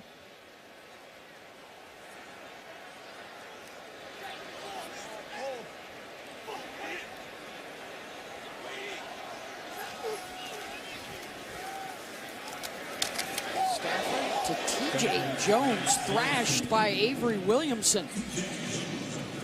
Signed for 3 years, $22 million to replace Demario Davis in the middle of this Jets defense. That's a big-time player. I know they lost Demario Davis, who is a good player as well, but Avery Williamson, I'd take him any day of the week and twice on Sunday, especially at that Mike linebacker position. They had certainly for the past 10 years, they've had David Harris in that position. This one rock solid. Jones couldn't hold on, and a big pop by Jamal Adams to make sure that he didn't grab it. The NFL all-rookie team member last year. What a great play from Jamal Adams. You know, we talk about you can't hit these defensive players high, and hits him right in the shoulder there and jars that ball loose. That'll be a training tape for defenders next year. Second generation in the NFL, was telling us yesterday how much he learned from his dad, George, who was a running back in the league. Reminds me of Brian Dawkins. You know, the way he comes Wow, up and Hall of supports the run, plays the pass. And that's who I thought about immediately when I was watching tape of Jamal Adams, just because of the way that he's impossible to block with the receiver in the run game. And he'll come up, he'll blitz, he's got, he'll sack you, he gets tackles for loss, and then he's able to have that range in the secondary to make plays on the ball. They picked safeties with their first couple of picks last year in Adams and Marcus May. And remember, May wasn't even playing tonight. This has the potential to be an awfully good secondary, as they call themselves New Jack City. You understand? I don't understand that. What does that mean? Swagger. It's all about swagger and, Okay. and fear. You want people to fear you. Okay. It's all part of that movie from back before my time. I don't think I saw that movie. Theo Reddick with the catch there down to the 5. But yeah, they get Marcus May back, and they got some experience now with Doug Middleton, who played a ton in this game in replace of May. They got 3 safeties that have experience now that Casey Rogers can use in a pinch.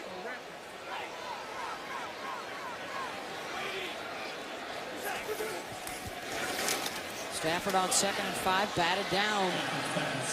Is that Frankie Louvu again? How about the rookie from the practice squad on to Monday Night Football in less than 24 hours? If you're going to be out there, you might as well make some plays. I'm not sure how you keep that eye black out of your eyes. I don't know if it's ever bright enough to have that much eye black, but Well, he's making it work. That's not about you know, deflecting the glare. Let's make that clear.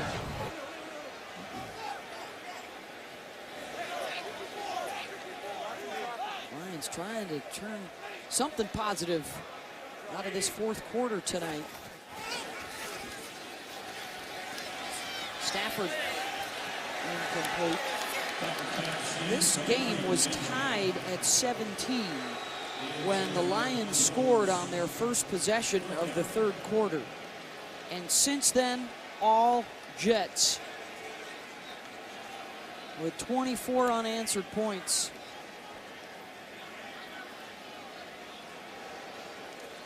Excuse me, 31. English major, not a math major. 4th down.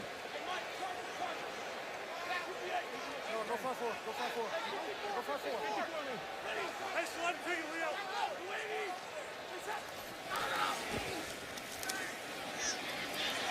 Incomplete, looking for Marvin Jones Jr. And the Jets will take over on downs. Mo Claiborne with the coverage for New York.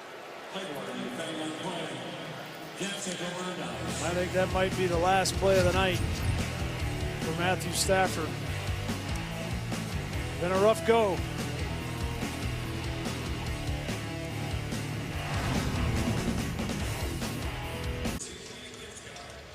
Well, you can take the kid out of San Clemente, but you can't make his dad take his Triton basketball shirt off as he watches his son make his NFL debut alongside wife Chris. And Sam raves about the job that they did raising both he and his sister, who were collegiate athletes. And now Sam making some history tonight, the youngest opening night starter in over a half a century in the NFL.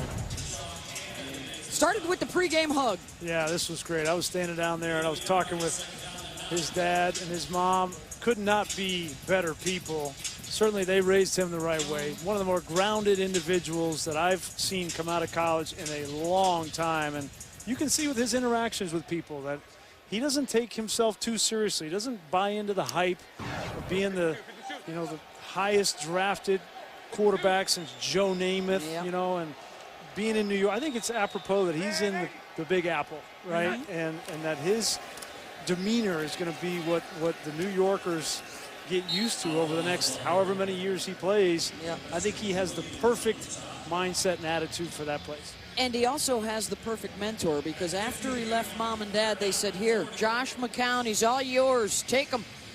And what a job he's done. He's ready to go if needed. He was the starter last year, but he has been such a tremendous life coach for Sam over the course of the last 9 months to get him ready to be a professional. Yeah. Well, Sam hit the mentor jackpot in Josh McCown. There's no question about that. Could not have been a better situation for Sam Darnold to come into.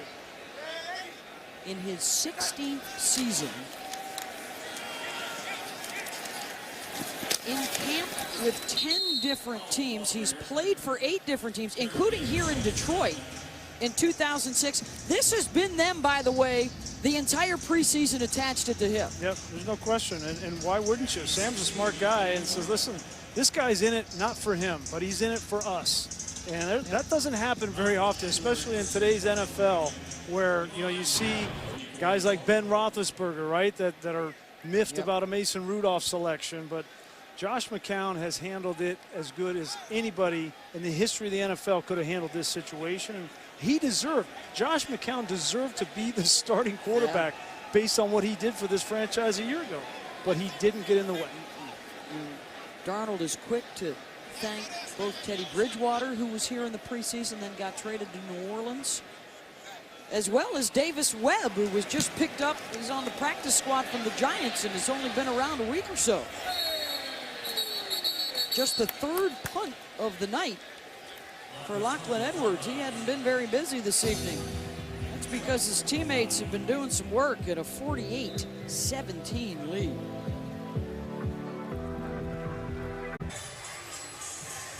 Well, you better believe that Sam Darnold's USC teammates are watching him tonight. In fact, Clay Helton rescheduled practice to make sure that they would be able to have this watch party to see their boy Sam in action. USC saying that he's a huge inspiration for them and what they hope their future will be playing in the NFL. Many of those guys look up to him a ton, guys. Well, that's great to see back in Los Angeles. In fact, ironically enough, Brian, Sam was telling us that's probably the last time he was nervous was before that big Rose Bowl game a couple of years ago. Yeah, the most nervous he's ever been playing that big game against Penn State. He was a redshirt freshman at the time, so very similar, playing his first year at USC. Very similar to what he's going through tonight, but 52 points later, I think he got through those nerves. He threw 5 touchdowns in that game. He did, and set a new record. Yeah. Well, he had a scare pregame. I don't know if we should tell folks about this, but this is for the tabloids tomorrow. Is it henceforth known as the bloody finger game? Look at, he's got a little cut on the right index finger. I'm not an editor. I'm just tossing that out there. What do you think the headline is tomorrow? Didn't seem to phase him. How about O positive? Oh, how about that? I'm going to go with Sam I Am. Sam I Am. Still unfazed. Well, if you're a Jet fan, you're hoping that you'll be looking back fondly on this night for a long, long time. Well, now he'll be able to tell that story. You're welcome to the NFL moment that everybody asked you for.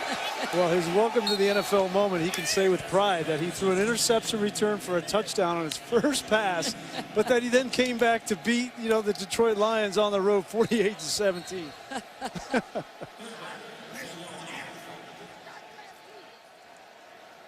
And what a scene behind. You can see the reaction on the Jets bench. That's because all the Jet fans in the house have moved down right behind the bench. And there you go, Jets. Oh, man. Jets. That is good. How wired, by the way, is Mike Greenberg going to be on Get Up? Is Greeny going to be... Oh, man. Going to be able to handle himself in the morning. Greeny, my partner, Steve Levy, is a huge Jets fan. I mean, we got him all over. Yeah, it does feel a little bit like Christmas morning, doesn't it? Couldn't have been a better start. Yeah. Although, knowing Jet fans, they are celebrating this win with hesitation, right? Knowing the division they play in. Another interception. It's Jamal Adams, his first career pick. Can he take it all the way? No, it'll be cut down after returning at 37 yards. But what a capper. The 5th of the game and the first for Jamal Adams. And there's your New Jack City swagger right there. More of the same for these Jets. Jamal Adams, Fireman Ed, being the JETS Jets.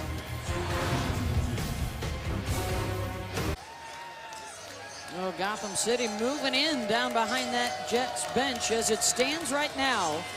The 7 new head coaches in the NFL, they're going to be 0-6. And John Gruden has the last chance for the new guys coming up, Raiders and Rams.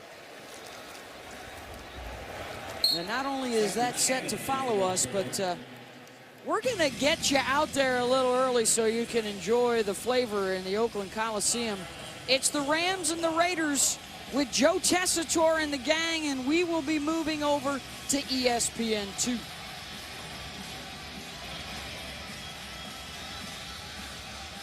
Beth Mowins, Brian Greasy, and Laura Rutledge here inside Ford Field, and a big night for the New York Jets and the debut of Sam Darnold. A couple of touchdowns, and the defense, 5 interceptions. The most since 1999 for New York. And that includes a pick 6 and a special teams touchdown as well.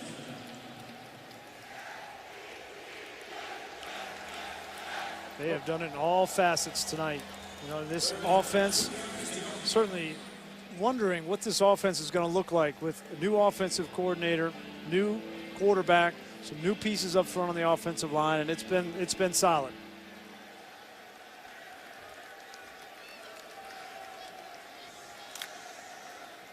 They are having some fun on the road. This will match their entire win total on the road from a year ago. And the credit to Todd Bowles and his staff getting these guys ready. And as you mentioned right after the initial interception, and we caught Josh McCown, right, as Laura reported on the sideline, hey, that's an oops, let's not change a thing and keep doing what we planned on doing. Yep. And they didn't panic. Nope. You know, they didn't panic. And how many teams do we see every week that things don't go well when they first come out, they throw an interception and they kind of go in the tank. They get conservative. They came right back out. And credit to Josh McCown, too. You could clearly tell he wanted to keep the gas pedal down. Yep. And he's impacting this team even though he's not the starting quarterback. Well, you just want to try as best you can to keep everybody healthy here in the final few moments. Throwing on the run to Trenton Cannon as he hooks up with a fellow rookie out of Virginia State. And what a moment for Trenton. He's a former walk-on D2 player and now showing up in the National Football League. Well, I mean, I understand, you know, you want to get a lot of reps for Sam Darnold in different situations, but if it were me, I'd take him out of the game. Got to be careful, Yeah, right? yeah, I'm taking him out of the game. But, you know, you want to practice things. You know, 4-minute offense is something that's an important part of the NFL and playing the quarterback position, and I guess that's what they're going to go with right now. They have already scored the most points on the road in franchise history with the 48 up on the board as we hit the 4-minute mark. So what say you about these New York Jets in the AFC East? What do you take away from this performance? Well, they wanted to improve their special teams play. They certainly show that. I think Andre Roberts has solidified that job first and foremost. They wanted better quarterback play. They get Darnold in the draft. Mission accomplished so far there. And I think that says it all about, talk about firing up a fan base. Yeah. After what the Bills put on tape yesterday, awful looking, the Miami Dolphins. I mean, we know who's at the top of that division. The gold standard is still there in New England. But all of a sudden, the AFC East doesn't look like the New York Jets in the cellar. Of course, New England has won the last 9 and 16 of the last 18 East titles. Now in the 19th year for Belichick and the reigning MVP Tom Brady. And of course, Matt Patricia was with them last year. Boy, 14 years of nothing but excellence. Playoffs, Super Bowls, winning. And you come out in your first game and you get thumped. That'll wake you up if you're Matt Patricia. And now all of a sudden, look at the road ahead of the Jets. You're hosting Miami next week, then you're at Cleveland before heading back out on the road to Jacksonville. But then you've got an October where you're home most of the month. It'll be a very interesting game, that game next week against Miami in the Meadowlands. There you go, the next 5 games. Because how do you respond to a little bit of success? Yeah, right? I mean, that's especially in New York, right? Everybody's going to be patting you on the back. The headline, everybody's going to be Sam is the next coming, right? And how do you handle that?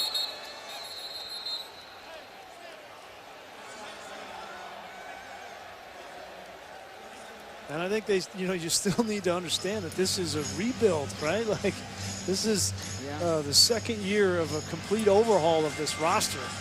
And Mike Maccagnan certainly trying to save some money, put himself in position with about $98 million in the offseason to make some more moves. They can add pieces to this team, certainly after this season's over. Well, you know after tonight what it's going to revolve around is Sam Darnold on an historic evening. Really in uncharted territory. He breaks the old record of Drew Bledsoe, and then we're just beyond that, Matthew Stafford to become the youngest opening day starter since back before the merger, back to 1950 when they started keeping records. And Bledsoe and Stafford both lost those openers. Robbie Anderson now becomes the answer to the trivia question. Who was Darnold's first TD pass to, and he hooks up there with Terrell Pryor. 1st and goal. Boy, they're still operating the offense here. Rolling out Sam Darnold to his left. We've seen this 4 or 5 times in this game. And sometimes I think he's more comfortable rolling opposite of his throwing arm. Sets his feet around and fires a bullet to Terrell Pryor. And I don't think they're done scoring now. Boy, if you're on the Detroit side, aren't you curious as to why they're not running the football right here to work that clock a little bit? The only thing I can say is they're just trying to get reps for Sam Darnold.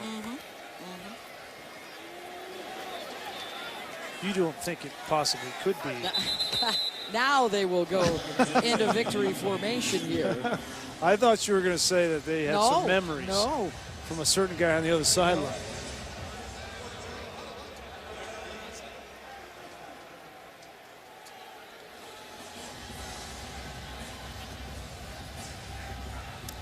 It'll be a time to regroup post-game for Patricia and Stafford. And you try to change a culture, you need a little bit of help. You need a few things to break your way, to get the guys on the team to buy into what you're selling, because it looks different, it feels different, everything's different right now in this Detroit Lions organization, and Matt Patricia desperately needs some things to build upon. This will not be something you can build upon. You're going to continue to tear apart a little bit after this game and have to search deep inside after an experience like this. 2-minute warning in Detroit on a big night for the Jets.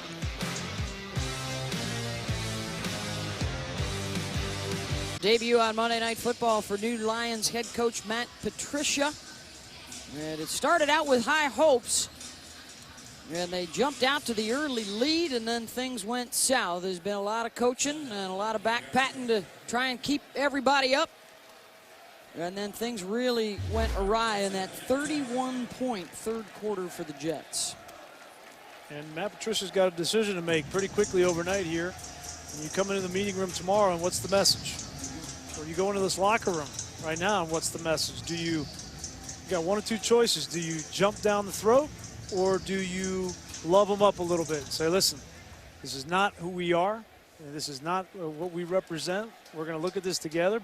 We're going to feel it together, make the corrections and move on. So it'll be interesting to see how he approaches that. Stafford with the 4 interceptions, just 40 yards rushing. And of course, the defense scored, the special teams scored on him.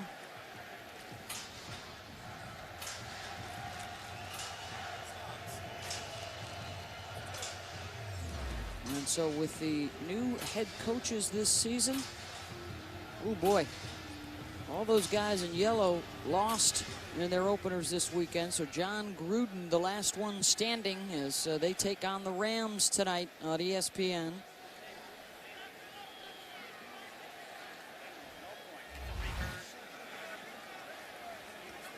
That jersey's going to sell quite a bit, I would think. Sales will increase overnight. Last time the Jets scored in all 3 phases, you got to go back 6 years to 2012. And a handshake for Sam Darnold. There you go. Get that ball, bud. Mom and Dad loving it. And a big road win for the Jets to open up the season, 48-17. And a memorable night for the only rookie QB of this class. 5 guys in the first round. Sam, the only one to get the start. And there's a moment with his OC, Jeremy Bates. Look at that Kevin Green there, the great defensive end. A lot of great players on that staff at the New York Jets. And you see how he affects even the coaching staff, how much they enjoy him.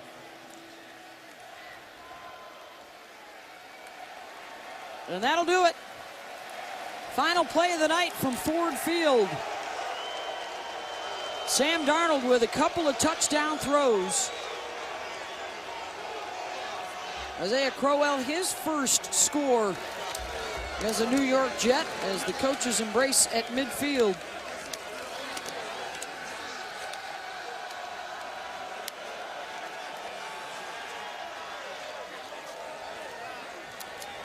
Big plays the story, a 78-yard punt return touchdown. Crowell's 62-yard touchdown run. Darnold a 41-yard touchdown throw. Then Darren Lee, a 36-yard pick 6 tonight. Sports Center with Scott Van Pelt is coming up after Monday Night Football on ESPN.